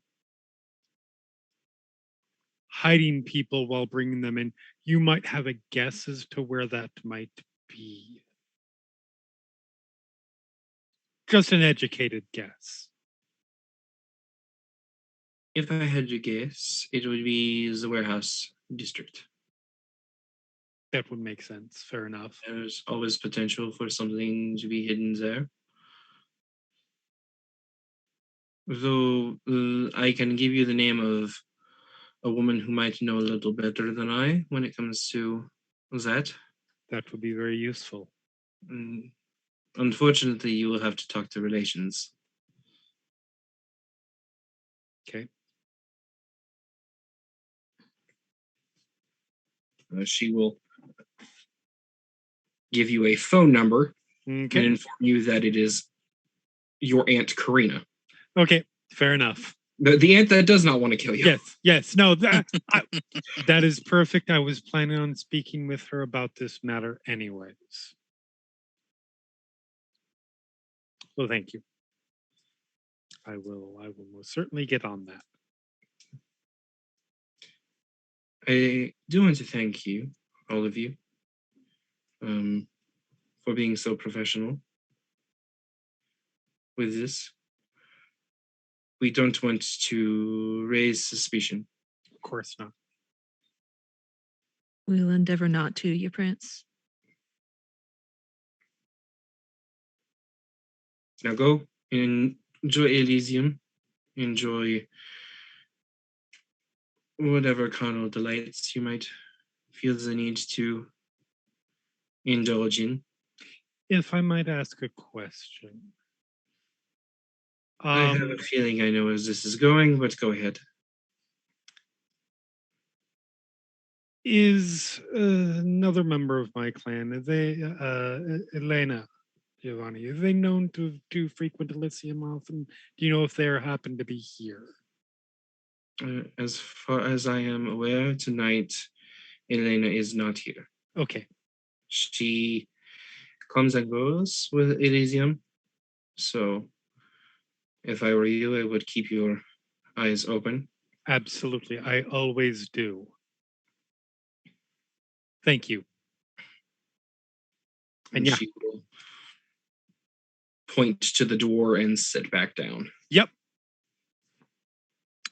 Exit stage left. I do believe that's our cue to go.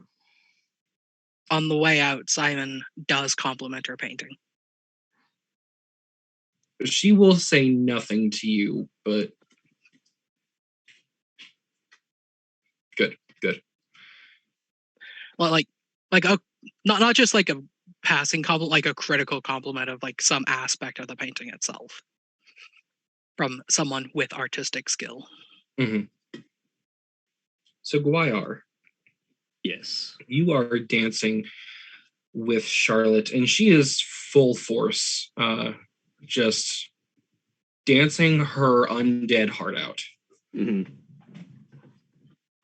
Guire is enjoying the momentary distraction for, the opportunity to not only enjoy a good dance with an individual who is talented, but also just to get under Alexander's skin because his least favorite person in the world is dancing with the harpy right now, which means fashion influence and everything else that the harpy has. I have to say, it's a wonder that I'd see you here tonight. I can never resist a chance to get under Alexander's skin, and it was such a good thing to see you tonight. The pleasure is always mine, of course. But I do have to say, you tend to be getting under his skin a lot more than usual. Any particular reason, or are you just on a streak? Well, let's just say that business is going to be picking up soon, and I want to keep him on his toes. If he should fail to keep all the lovely people in Elysium safe at any point, well, that'd be a disaster. A spectacular failing on his part. Oh, absolutely. So, while I needle him left and right, I know that it's best for the Camarilla that he stay on edge and not get too lax in his preferences. I mean, his choice of venue tonight was nothing but a pun. Oh, that was my idea. Really? Yes. Did you tell me what was your thought behind it? I'm curious. Well, I think my main thought was, how funny do you think it would be? And then on top of that, seeing the aneurysm form in his head when I mentioned the pun. Oh, brilliant. Especially because, quite frankly, I want him to take the suffering for it, if I'm going to be honest with you. Oh, he will. You know he will. Oh, you are just a treat. That being said, what am I missing out in the Bayou? What's happening out your way these days? Well, you know how my business goes. Anyone who's got some troubles that local authorities can't fulfill comes to me. Anyone who's a particular religious mind tries to hunt me down. It's always a life of action and intrigue whenever I'm wandering the night.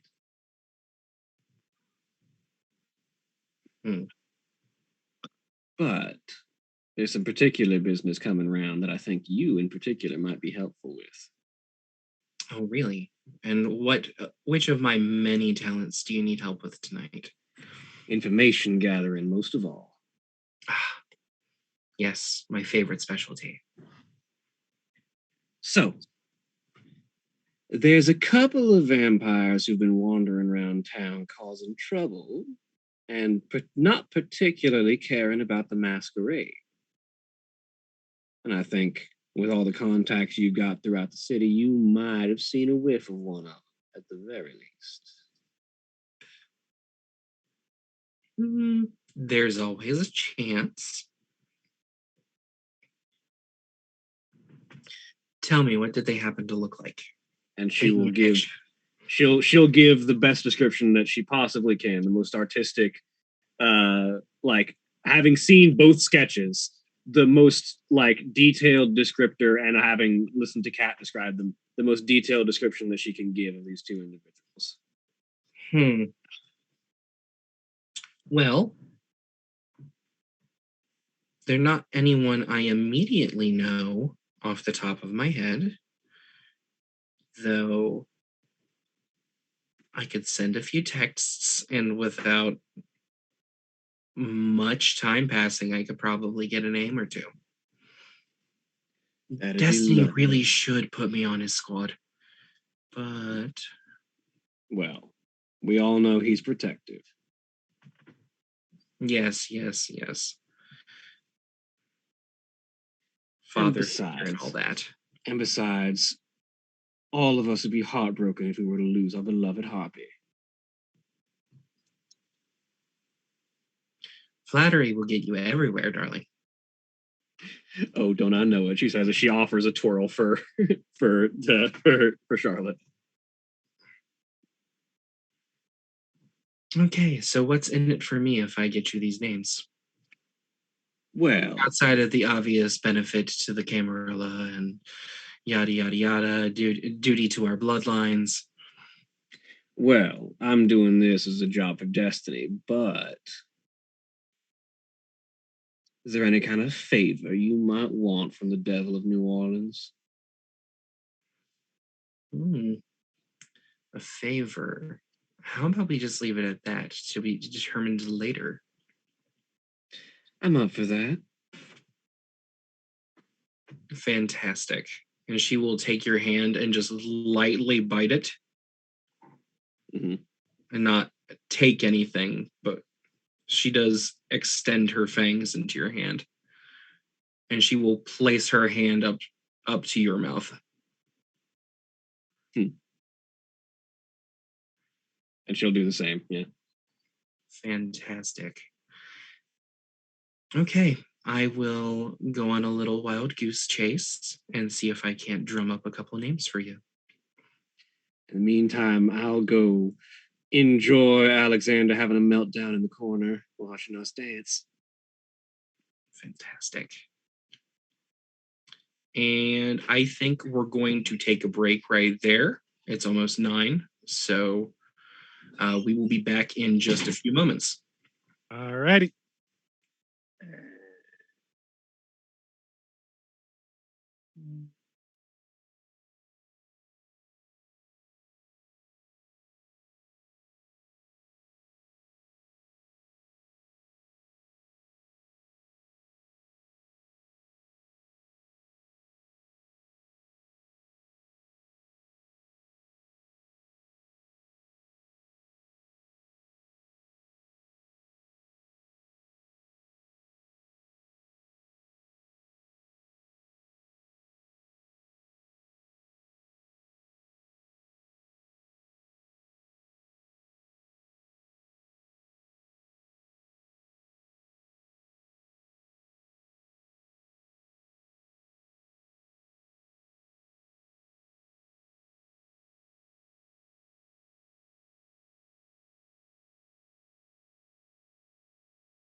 we're back.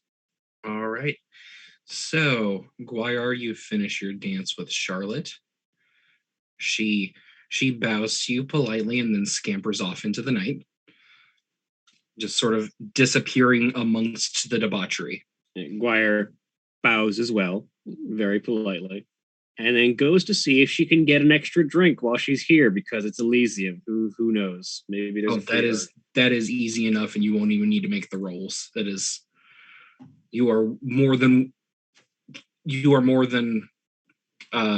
fine to add 3 more dots to your blood pool. Excellent. I am 1 short on my cap. Excellent. The rest of you, what are you doing as Elysium is unfolded around you and you are given free reign? A look of disgust comes over Simon's face at all the noise and mess.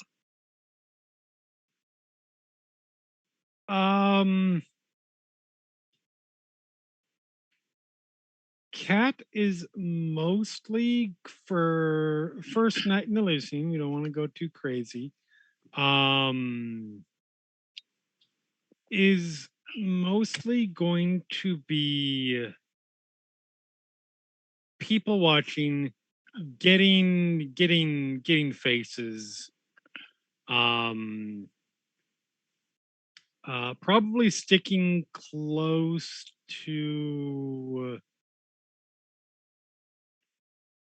Simon hasn't been here, so probably Mercy, just in case there's somebody who is particularly like noteworthy that she wants to say, okay, who's that, and who's that, and who's that. But yeah, just she's here for recon. Okay. Let's see who I have at Elysium tonight.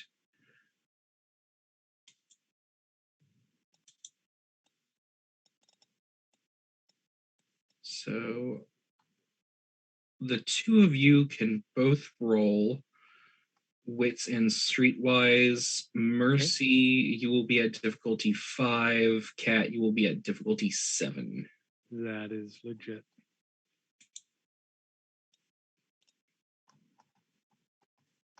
I suppose Simon will see if any of his clients are here.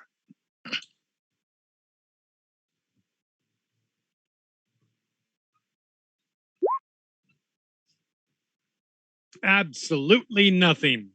Nope.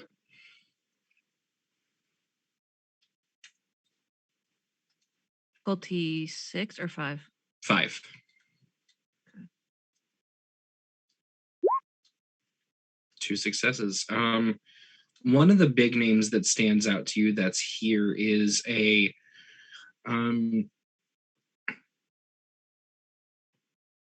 mid-40s gentleman who has now permanent 5 o'clock shadow,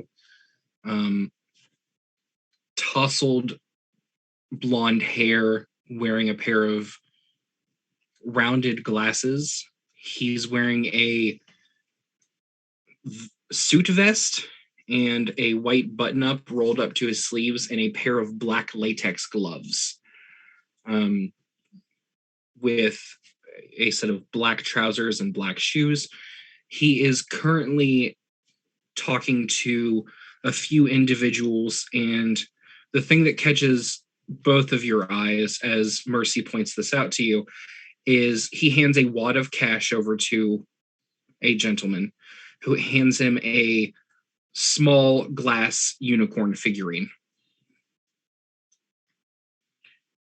He then pulls almost like an enlarged ring box from a pocket, opens it, places it inside, closes it, and places it back into his pocket and shakes hands.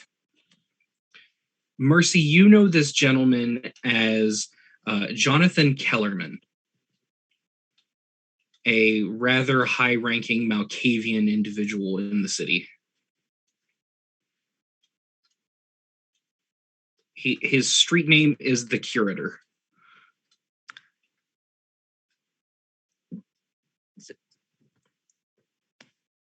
Cat, I got someone for you. All right. The dirty blonde with his sleeves rolled up with tall boots that just handed a wad of Yes. cash. That's who we call the curator. That's Jonathan Kellerman. I see. Malkavian. You've been here a minute. All right. That He might be is good to know. He'll often sought after for his prophecies. he can tell you what you want to know, but you gotta pay a price. What is the typical price? That I don't know.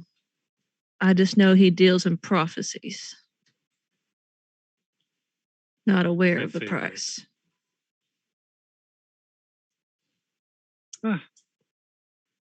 Might be worth having a conversation with. You might know something of import. It's not like anything significant is happening in the city anytime soon that might impact the threads of destiny and fate at all. Nothing. No, not at all. Mercy, tell me, it sounds like you maybe don't are not necessarily a regular here, but you visit Elysium from time to On time. occasion. Have you had an opportunity to meet with one of my clan members by the name of Elena? Or do you know anything about her reputation here in this city? Reputation, yes. I can't say she's a little bit, how you say, elusive. So her reputation I well heard of, but I haven't seen much of her at all. Then again, I'm not around these parts much. That is fair. How is she regarded here? Storyteller. Elena is one of those people who, when she's at Elysium, people aren't upset that she shows up, but they're definitely not the happiest when she's there. Elena has a reputation for being a rather, how do I put this kindly, stone cold bitch. So what I do know, Kat, is that your aunt, so how we like to refer to people as a stone cold bitch. That She is doesn't cause entirely accurate. She doesn't cause any trouble when she comes around, but people don't particularly like to have her around either, if you know what I mean. So she probably does not have many friends or allies in this city, at least that she hangs out with here in Elysium. No, she doesn't. She's not the type to make friends. It's good to know. I'm sorry to break the news to you if this was news. It's not entirely unexpected.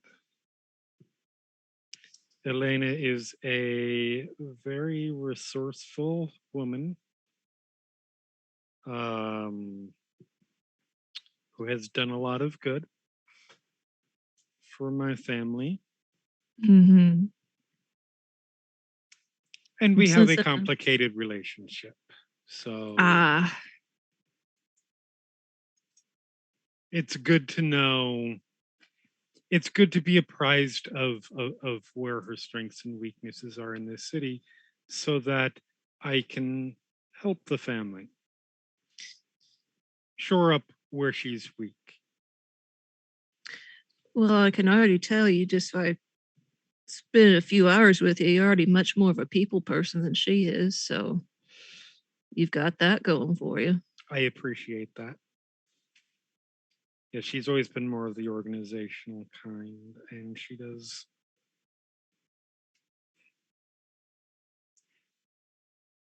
she doesn't take well to slights.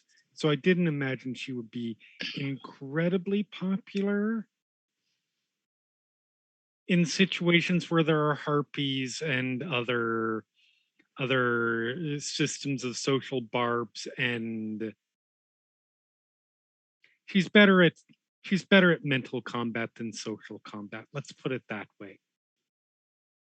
I can respect that. Takes all kinds to get the work done, I suppose. Absolutely.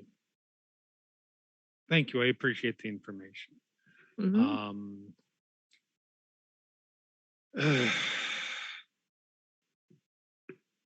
Is Mr. Kellerman, does he look busy at this particular moment?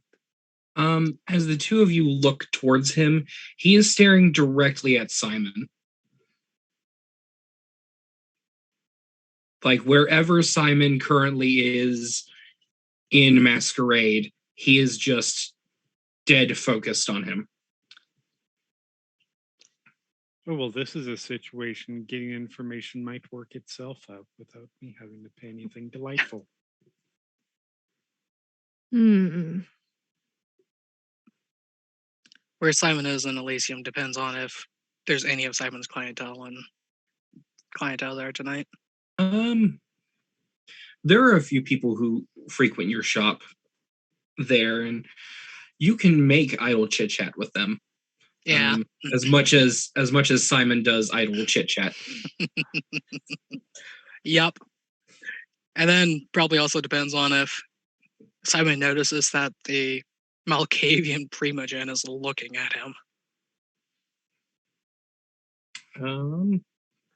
Yeah, after a minute of just feeling that, like, you're all predators, you know exactly what that is. You're being watched. So you look around the room and you make eye contact.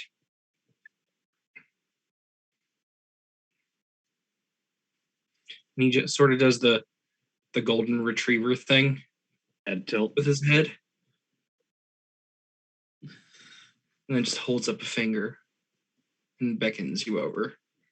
Simon will make his way that way, but like chat like a moment of chatting with Chat your way across the room. Yeah. So it's not obvious he's just walking to the prophetic Primogen. Squire is getting that feeling all over the place as she's just sitting at the bar having a glass of mulled blood and just sort of making eye contact and offering taunting smiles to every Tremere in the room, including Alexander. All I could think of was I wish I had more charisma or empathy.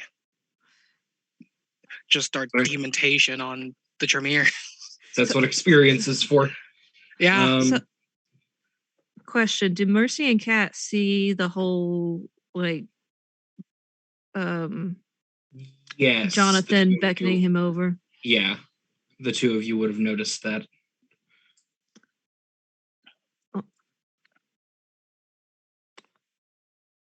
Say, Kat, you want to see the curator in action? I think this would be delightful. Let's saddle up. So you two, how discreetly are you trying to do this? Or are you just like, hi, we want to hear this too? Are we at the bar? Or at the bar? You're a bit away from the bar. But is Jonathan at the bar? Yes. I mean, I'm just gonna find an empty spot and get a. Which actually means that Guire is actually nearby too. Mm-hmm. Get a glass of O positive and listen in. All right. So as you walk over to Jonathan, he looks you up and down. You are impeccably dressed for the evening, as usual. I do take pride in my attire. So what makes you grace us with your presence tonight?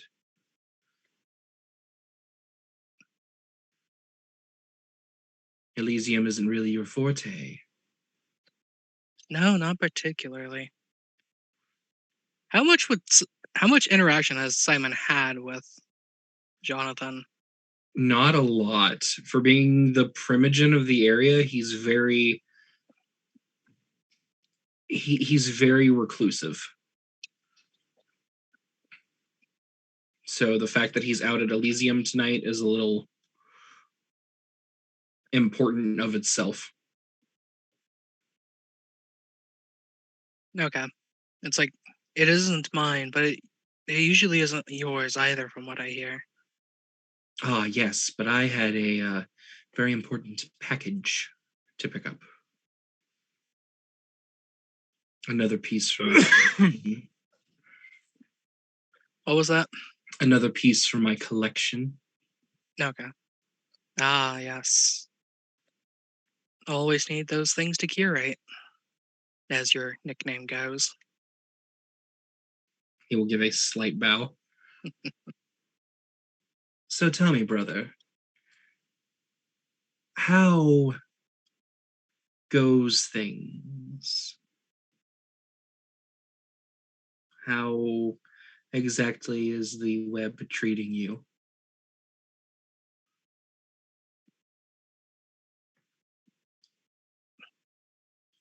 That is a good question. Like out of character, it's like how connected to the web is Simon? Sort of like all the Malkavians are connected to this. So the Madness Network in and of itself is one of those things that is sort of ephemeral. Nobody really knows if it's real or not, but all Malkavians sort of feel a connection, and you really can't get a straight answer from a Malkavian because, well, they're called the lunatics for a reason. Mm-hmm.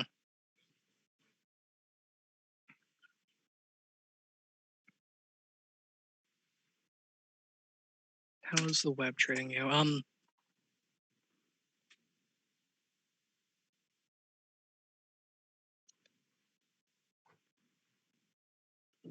The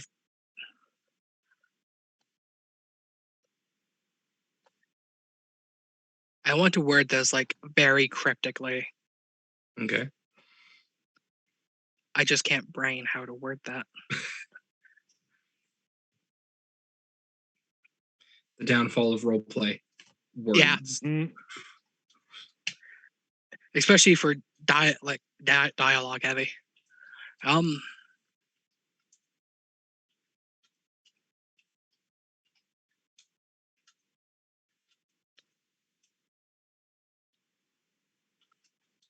Cryptically commenting about how tensions are rising in the city with Mardi Gras, and I imagine as the primogen, he's probably aware of the inner circle of the Camarilla coming here. That is a possibility. Like, because the primogens are like the advisors to the prince, if I remember right. Yeah, they are the heads of the clans in the city. Yeah. So he's probably, if not directly aware that it's the inner circle, probably that there are some bigwigs coming up, but so Simon will comment about the tensions rising and an unwanted storm also brewing.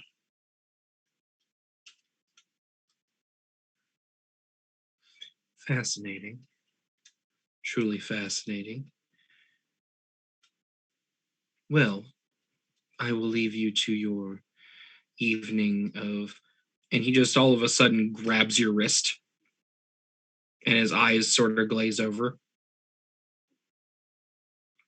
A candelabra has 5 candles, but only 4 of you are present. When the 5th one is lit, trouble will come. And then he will let go. Enjoy the rest of your evening. And begin walking away. as Jonathan's trying to walk away, Simon will reply back. It's like, and enjoy yours as well.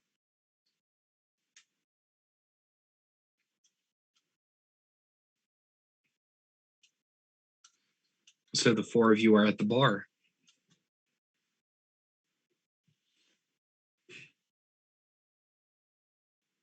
Were we able to He was not being subtle. okay. Got it. So we were able to hear everything that was Yeah. going on. Okay. I will say, not that he was not being subtle, but not that he was trying to be quiet. Ah.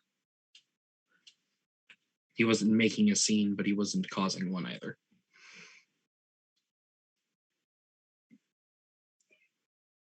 Anybody got any kind of idea about candles in a candelabra? When you've lived long enough to be fair, you've lived nearly as long as I have, but when you've dealt with enough prophecies, you start to piece things together. Indeed. There's four of us here. Right. Mm-hmm.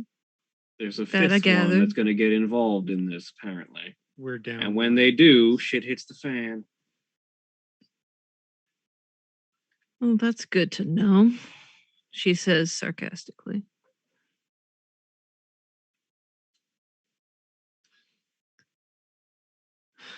Well, in the interest of not just waiting for somebody to show up, did we learn anything? The Harpy's putting out feelers, and hopefully in a short time she might even have a name for us for our prey. Good to know. Good to have a harpy on our side, I suppose. Certainly better than the other side. And they don't tend, usually tends to be one way or the other. Indeed. Charlotte's a treat, and I have nothing but joy when talking to her. Mhm. She is a sweet little thing, isn't she?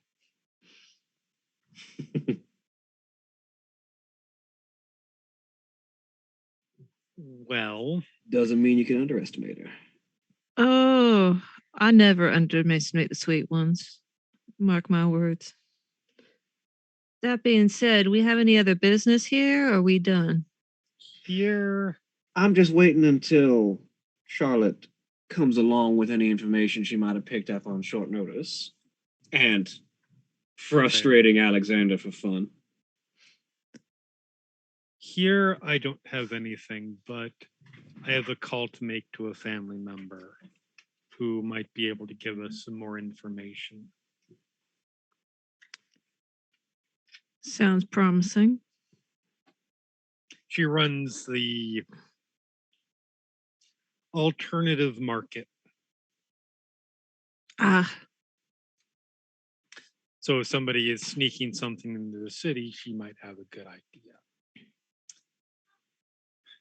I like her already. I haven't met her, but I've heard good things. Well, hopefully she can give us some good things as well. Like some Hopefully. information. Hopefully. I'm not going to do it here. There are too many people with eavesdropping abilities. Oh, certainly. But yes, once I get back home, I will make some, or at least get out of here, I will make some calls. I'm also not willing to leave Elysium by myself, because that's how you end up dead.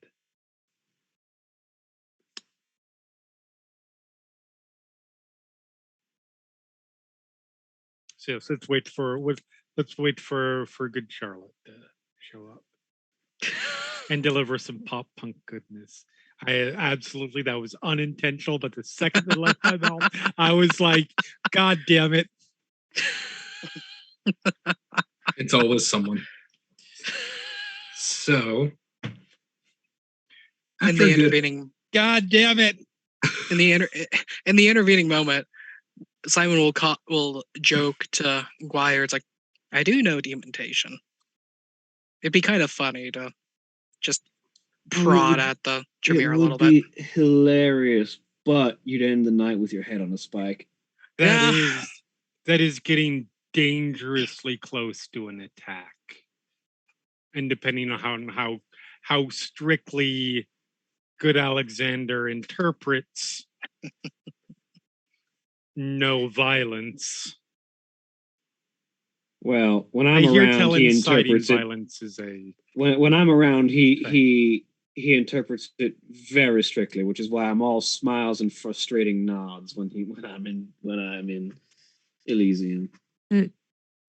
From the sounds of it, Guire's presence is borderline an attack. And since you're now associated, an attack by you, physical or not, is probably an attack by Guire in his eyes. It wasn't so much as a suggestion as a funny anecdote. I'm not particularly good at dementation. Absolutely fair. Welcome to the pitfalls of being associated with people. I suppose so. Ah, but now you have my reputation to call on, which is part of how we managed to talk the Harpy into getting us some information in the first place. Absolutely. Indeed. You know, Guire could kill somebody with kindness if they weren't already undead. The pitfalls of not having a properly functioning circulatory system. Can't give someone an aneurysm. Let's be perfectly fair. I'm sure Guire can kill people with a lot other ways besides just kindness. Oh, how do you think we've survived this long? I mean, mostly the kindness, but Kindness. We'll leave it there. I use that term obviously in quotation marks. Hmm. Anyways, Guire just sort of like fiddles with the cane that she's always walking with, and just ever so faintly, there's a twist and a click as the head of the cane moves independently from the body, and then she just twists it back into place. right, while we're waiting,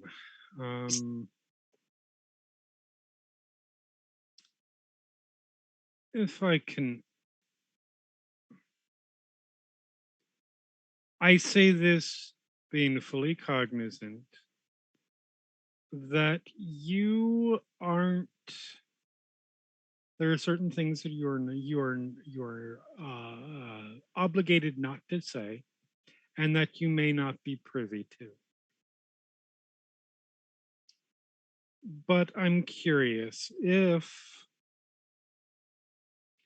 let's say hypothetically, someone were to contract your people for what you do. Does that grant that individual who made the contract any kind of special considerations regarding future contracts? Not particularly. No protection, no. Especially not in New Orleans, because to be quite frank, the structure of the clan isn't all that tight around here. I don't know what jobs Umar does. Umar doesn't know what jobs I do. Quite frankly, there's no one up the chain to tithe blood to like we traditionally would have to. So, quite frankly, there's nothing stopping anyone from hiring one of my clan to take out someone who hired one of my clan against them. And to be quite frank, there's not a lot that would stop you from hiring the same person twice. It's funny that you mentioned that.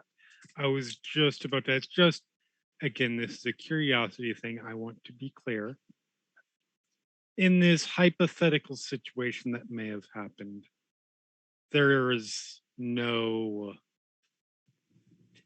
no feelings towards any person that might have been a trigger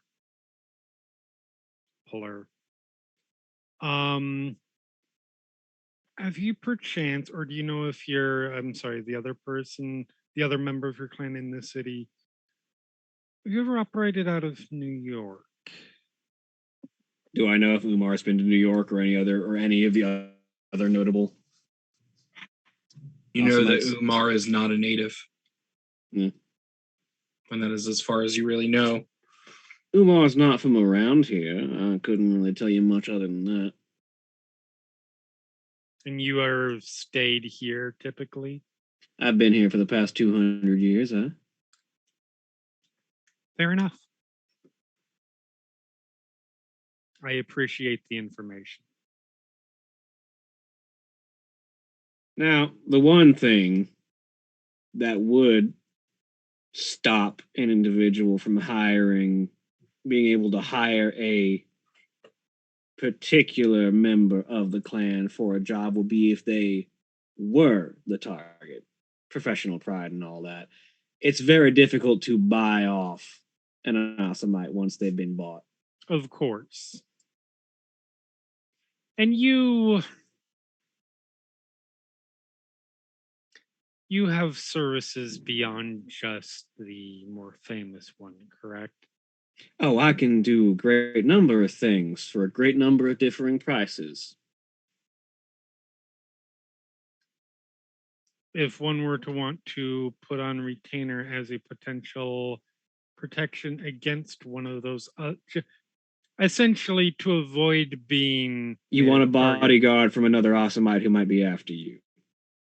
I mean, I'm just thinking if hypothetically someone might be after me, and I want to be clear, that truly is hypothetical. I don't know if there is an Asamite actually after me. But if that were a concern, I could be contracted to provide protection, yes. which would then simply contracting you in order to essentially prevent you from taking out said contract on me. Fair enough, yes. Good to know.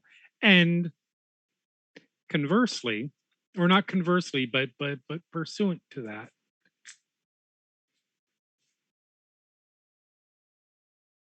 if I were to potentially try to enter in negotiations and you were already on a contract to do such a thing to me,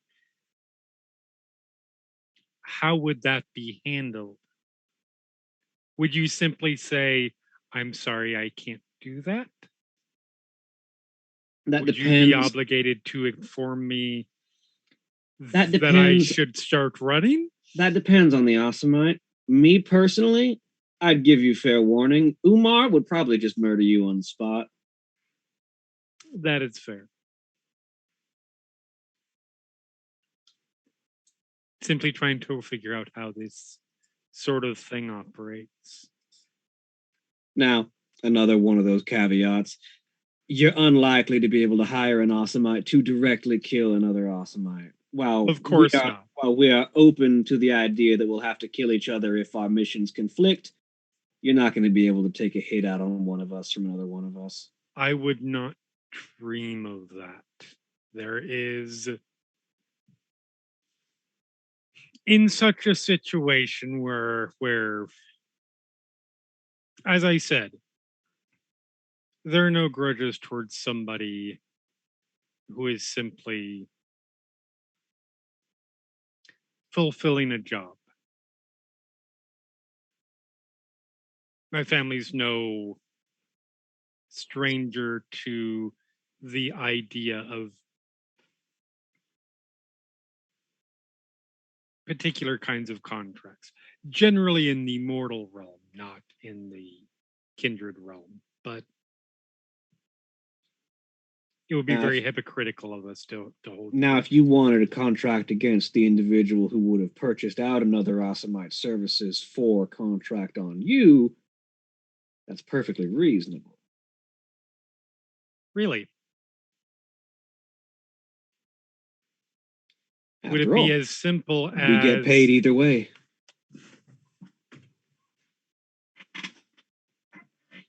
What if you strongly suspected someone but weren't 100% sure? Could you simply say you wanted to? That's on your conscience. What you pay us for is what you pay us. So it's not as simple as the person who hired this Assamite for this situation. It would definitely have to be a particular name. Yes, I would need to. Well, I would need to know who you're talking about. That's valid. It's Whether a or not what you're time. saying is true, I need to know who I'm aiming for. That At is this entirely- time, Sorry, go Charlotte comes bounding up. Ah, there is the most beautiful harpy in all of New Orleans. Like I said, flattery will get you everywhere. I have a tentative list of names. Don't ask me how I got them. Never would. But I will be going and telling Simone as soon as we're done here. I believe the two that you're looking for are Irene Moretti and Marquez Moore. Hmm. Marquez. Is that spelled right? Yes.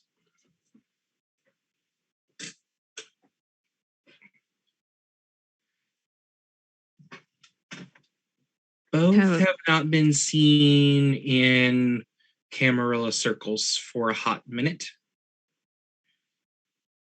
And when I say a hot minute, I mean more like 10 years. Hmm. So do with that what you will. I think potentially we might have some flippers, if you catch my drift. Do they fit the descriptions of what I saw, or are these people who might be associated with those people? Well, let's see. Marquez is roughly 5'10". Simon will just pull out male. Simon will just pull out the sketch. Yeah, that's them. Well, that narrows that down nicely. Pair of names. At the very least. Do we know the clans of these two individuals, perhaps? I think Gangrel and Bruja. That would fit with what I saw. Hmm. In that order, right? Irene Gangrel. Yes. If I remembered the vision correctly, okay. Mm-hmm. Both are prone to violence before talking. That definitely fits with what I saw. Bruja not wanting to talk? I know, right? There are some very persuasive Bruja. Maybe that's more of a New York thing. I mean, Destiny has a level enough head for a Bruja. When you get the right one, you can get a real warrior poet kind of thing, but I mean, it takes the right one. That being said, another favor I will give to the four of you. I don't think Simone will react kindly to this news. Was she familiar with these people individually, or just? Yes. So I don't expect good things to come from the next knights. Was she particularly fond of them or not? Because those are two very different negative reactions. Irene used to be in my seat. Huh. And Simone's already seen this picture. Mm-hmm. Yeah, Which but she means hid she's a already- reaction. Yeah, but that means Yes. she's aware of who they are. I think she just wanted more clarification That is or confirmation. understandable. Hmm. It's sort of, I think, if I understand her correctly, it's not wanting to accept it until given confirmation. Hmm. So But Irene's don't a tell Dare- Grace former. that. Dare Irene's I a say former harpy. denial? Irene's a former harpy, and you are still the most beautiful harpy in all of New Orleans. Oh, no doubt. How sure. does Marquez factor in? Marquez used to run with a lot of the members of Destiny's groups, but never Really? interacted with Destiny directly. Interesting. Yeah. There's going to be some bad blood on display then. Mm. More concerningly, a former harpy and a former ally of the sheriff means that if they are they are bringing friends from down south, they are incredibly familiar with the power structure and infrastructure of this city. So they're closer than we thought, or I guess as we feared they would be. And they may have friends still here within the power structure that they could be using, I don't wittingly or not. I don't like to use the term war. But I have a But- feeling Conflict. conflict is definitely on the table.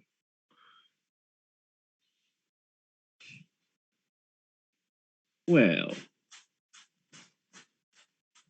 sounds like it's up to us to try and find out what they're doing as soon as we possibly can.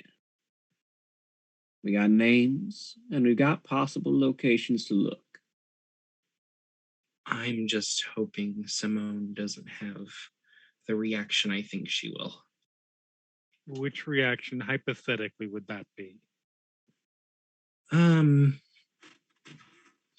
Well, there's this fun little special activity that only she can say we are allowed to do.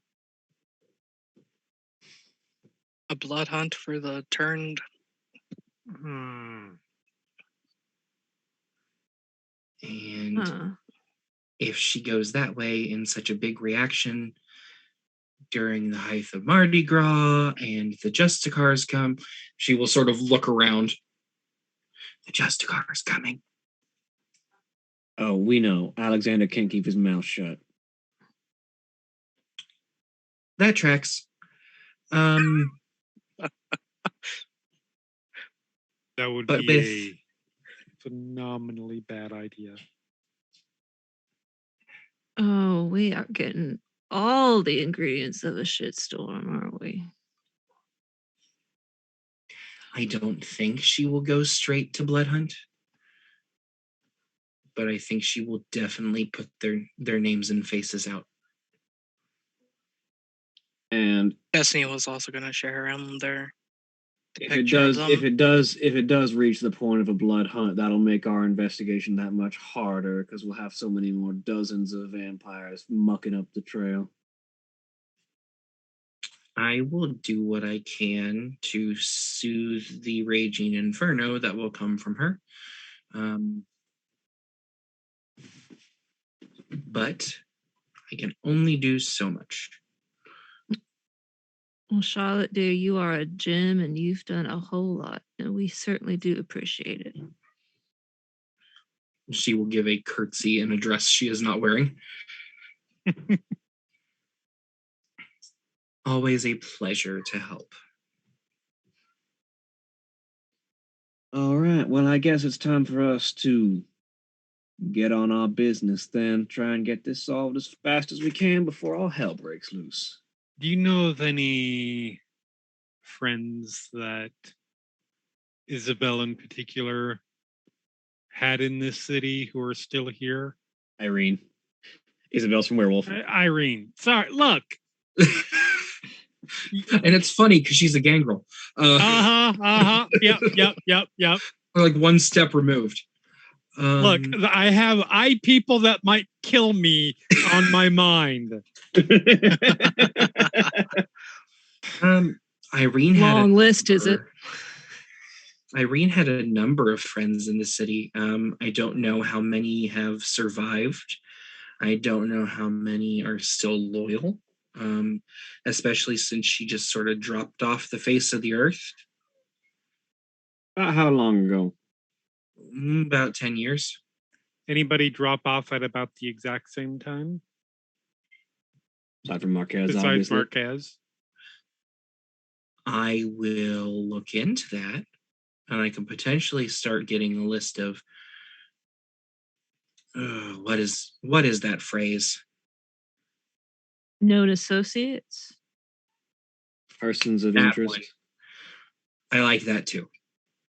I think there was a show about that. Anyway, I definitely can start compiling a list of people, and you all have given me a lot to work with. And she pulls out a cell phone and just waves and walks away. Well, I do think we've been dismissed. Let's get the fuck out of this place before somebody says the wrong thing to somebody and then we are dead. Simon looks around for Tremere. I mean, you could just say Simon and Wire. You don't have to sugarcoat it, Cat. We I all wasn't know. sure. No. Those are only our most immediate problems. I will remind you that Charlotte is about to go tell the prince something very, very bad, and then people are going to get very, very angry. That is very true. Well, Simon then I will call- suggest Would you like to be as far away from Elysium as you possibly can get right now? Because we can I head think- back to my place. I think that's what she's saying. I got a car. Well, We can head to my place for the day. It's out on the bayou, so you'll be a good distance away from any potential fallout.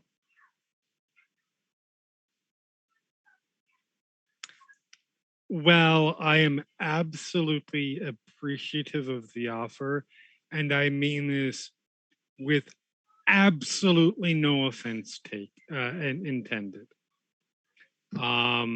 Given recent conversations, I think you might understand if I am hesitant on like my third night in the city to go out into the swamp to be at my most vulnerable in the home of an Assamite.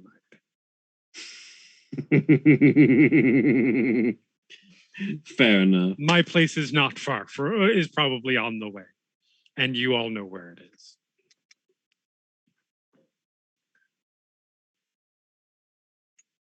Wire, if you don't mind, I would like to lay low if you don't. Absolutely. You're always welcome in my place. Appreciate it. I'll bring the car around. Okay, so how is the group splitting up then? Kat is going back to her home. Yep. Guayar and Mercy are going out to the Bayou. Simon, where are you headed?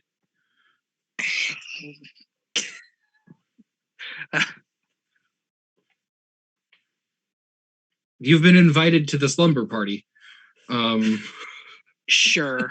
Let's go adventure in the bayou. While Mercy's bringing the car around, Simon will comment. Should we inform Destiny of the names now too? Oh, we absolutely should. She says as she pulls out her phone Yes, and she needs redials advance the. warning because I imagine she will. He. The I name would Destiny, I imagine- know, throws it off. Right. I would imagine that he is aware of what the implications of that will be. He's a Yeah. good sheriff.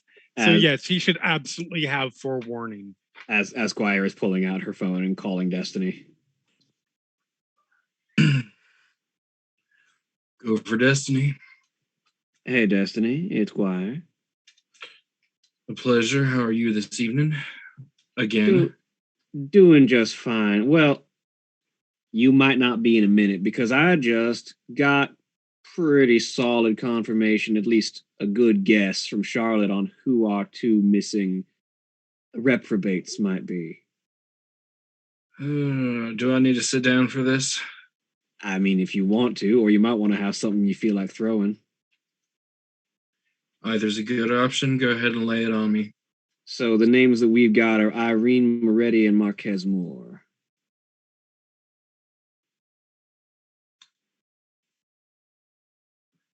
There's a few beats of silence.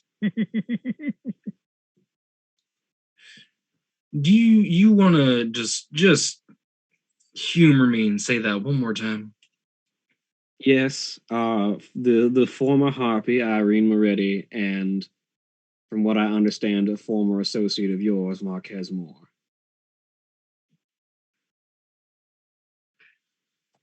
Fan-fucking-tastic. All right.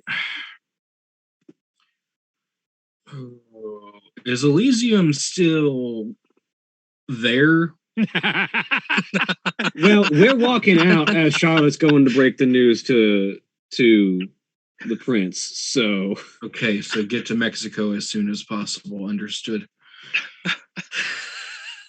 I was literally about to joke standing. It's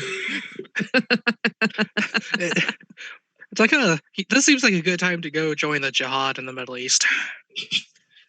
As the prince is about to destroy the Masquerade. That's I need to get to Elysium. Well, tell Alexander to keep his fucking mouth shut about the Justicars. We will have a very nice. You will hear Knuckles crack from over the phone. Long talk about that. Anything else that I should be aware of before I walk into that lion's den?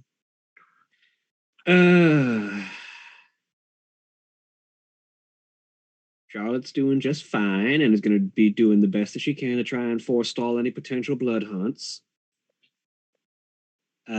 We've got a couple of leads to try and follow.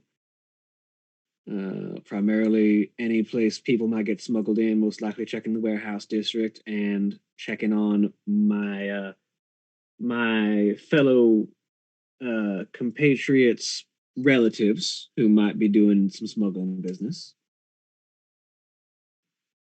Alternative market. Alternative market. Okay, all right. And I just about made Alexander shit himself when I walked in the door, but that's just fun. So par for the course. Got it. Well, the four of you keep safe. We're about to head home for the day. Okay. I don't know what's going to happen. There's a whole 15 hours before sunrise or sunset. So depends on how she feels when she wakes back up, if she sleeps.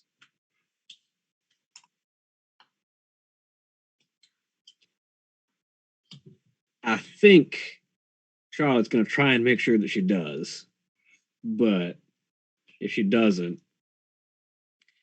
get some kind of plan of action ready, I guess. Two idiots threw a powder keg into the middle of New Orleans. Right, the Justicars are about to come. If I could get 1 week of just fucking peace in my own life. All right. I've been around here for 200 years, and I've maybe had 5 of those in my unlife. You're running a higher record than me. Mercy's not part of this conversation, but she goes, a whole 5? Damn. Mine's been pretty peaceful. All right. I will get an Uber and head out that way. Take care of yourself for the evening. Good luck on damage control. Click. No. Where while you were on the phone, I've considered several things, and I think if it's still open, I will take you up on that offer. Absolutely. For tonight.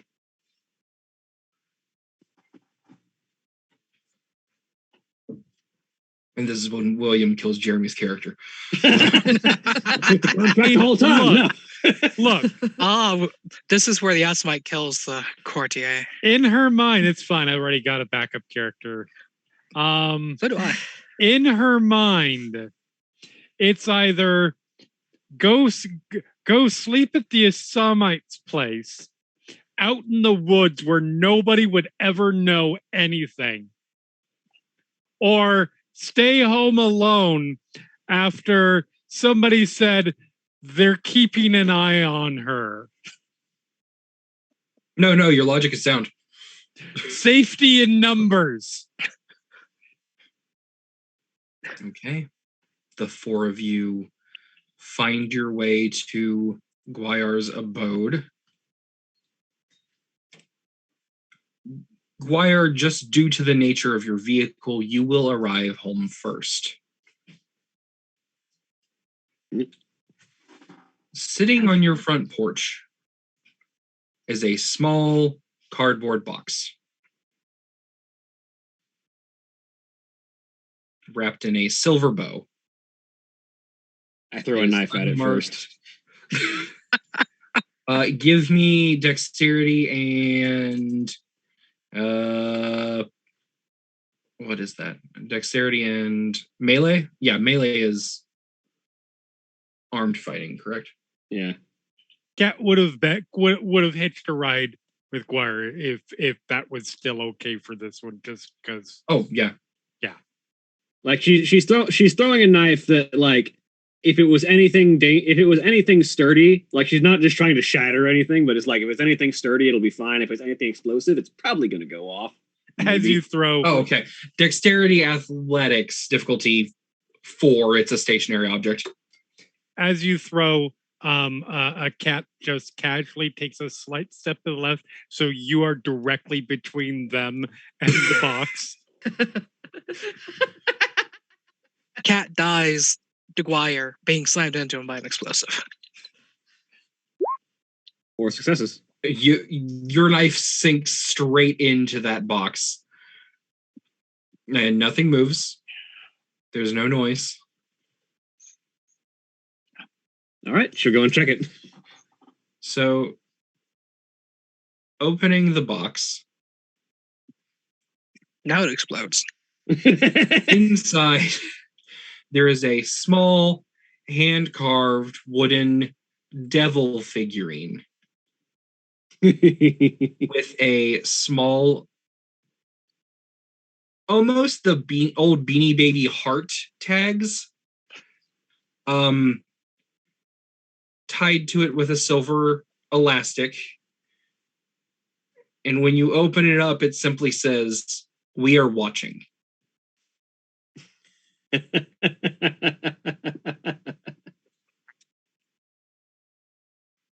And that is where we will end for the night. Alrighty. Say goodbye, All right. everybody. Bye. Goodbye. Goodbye. Good night, y'all.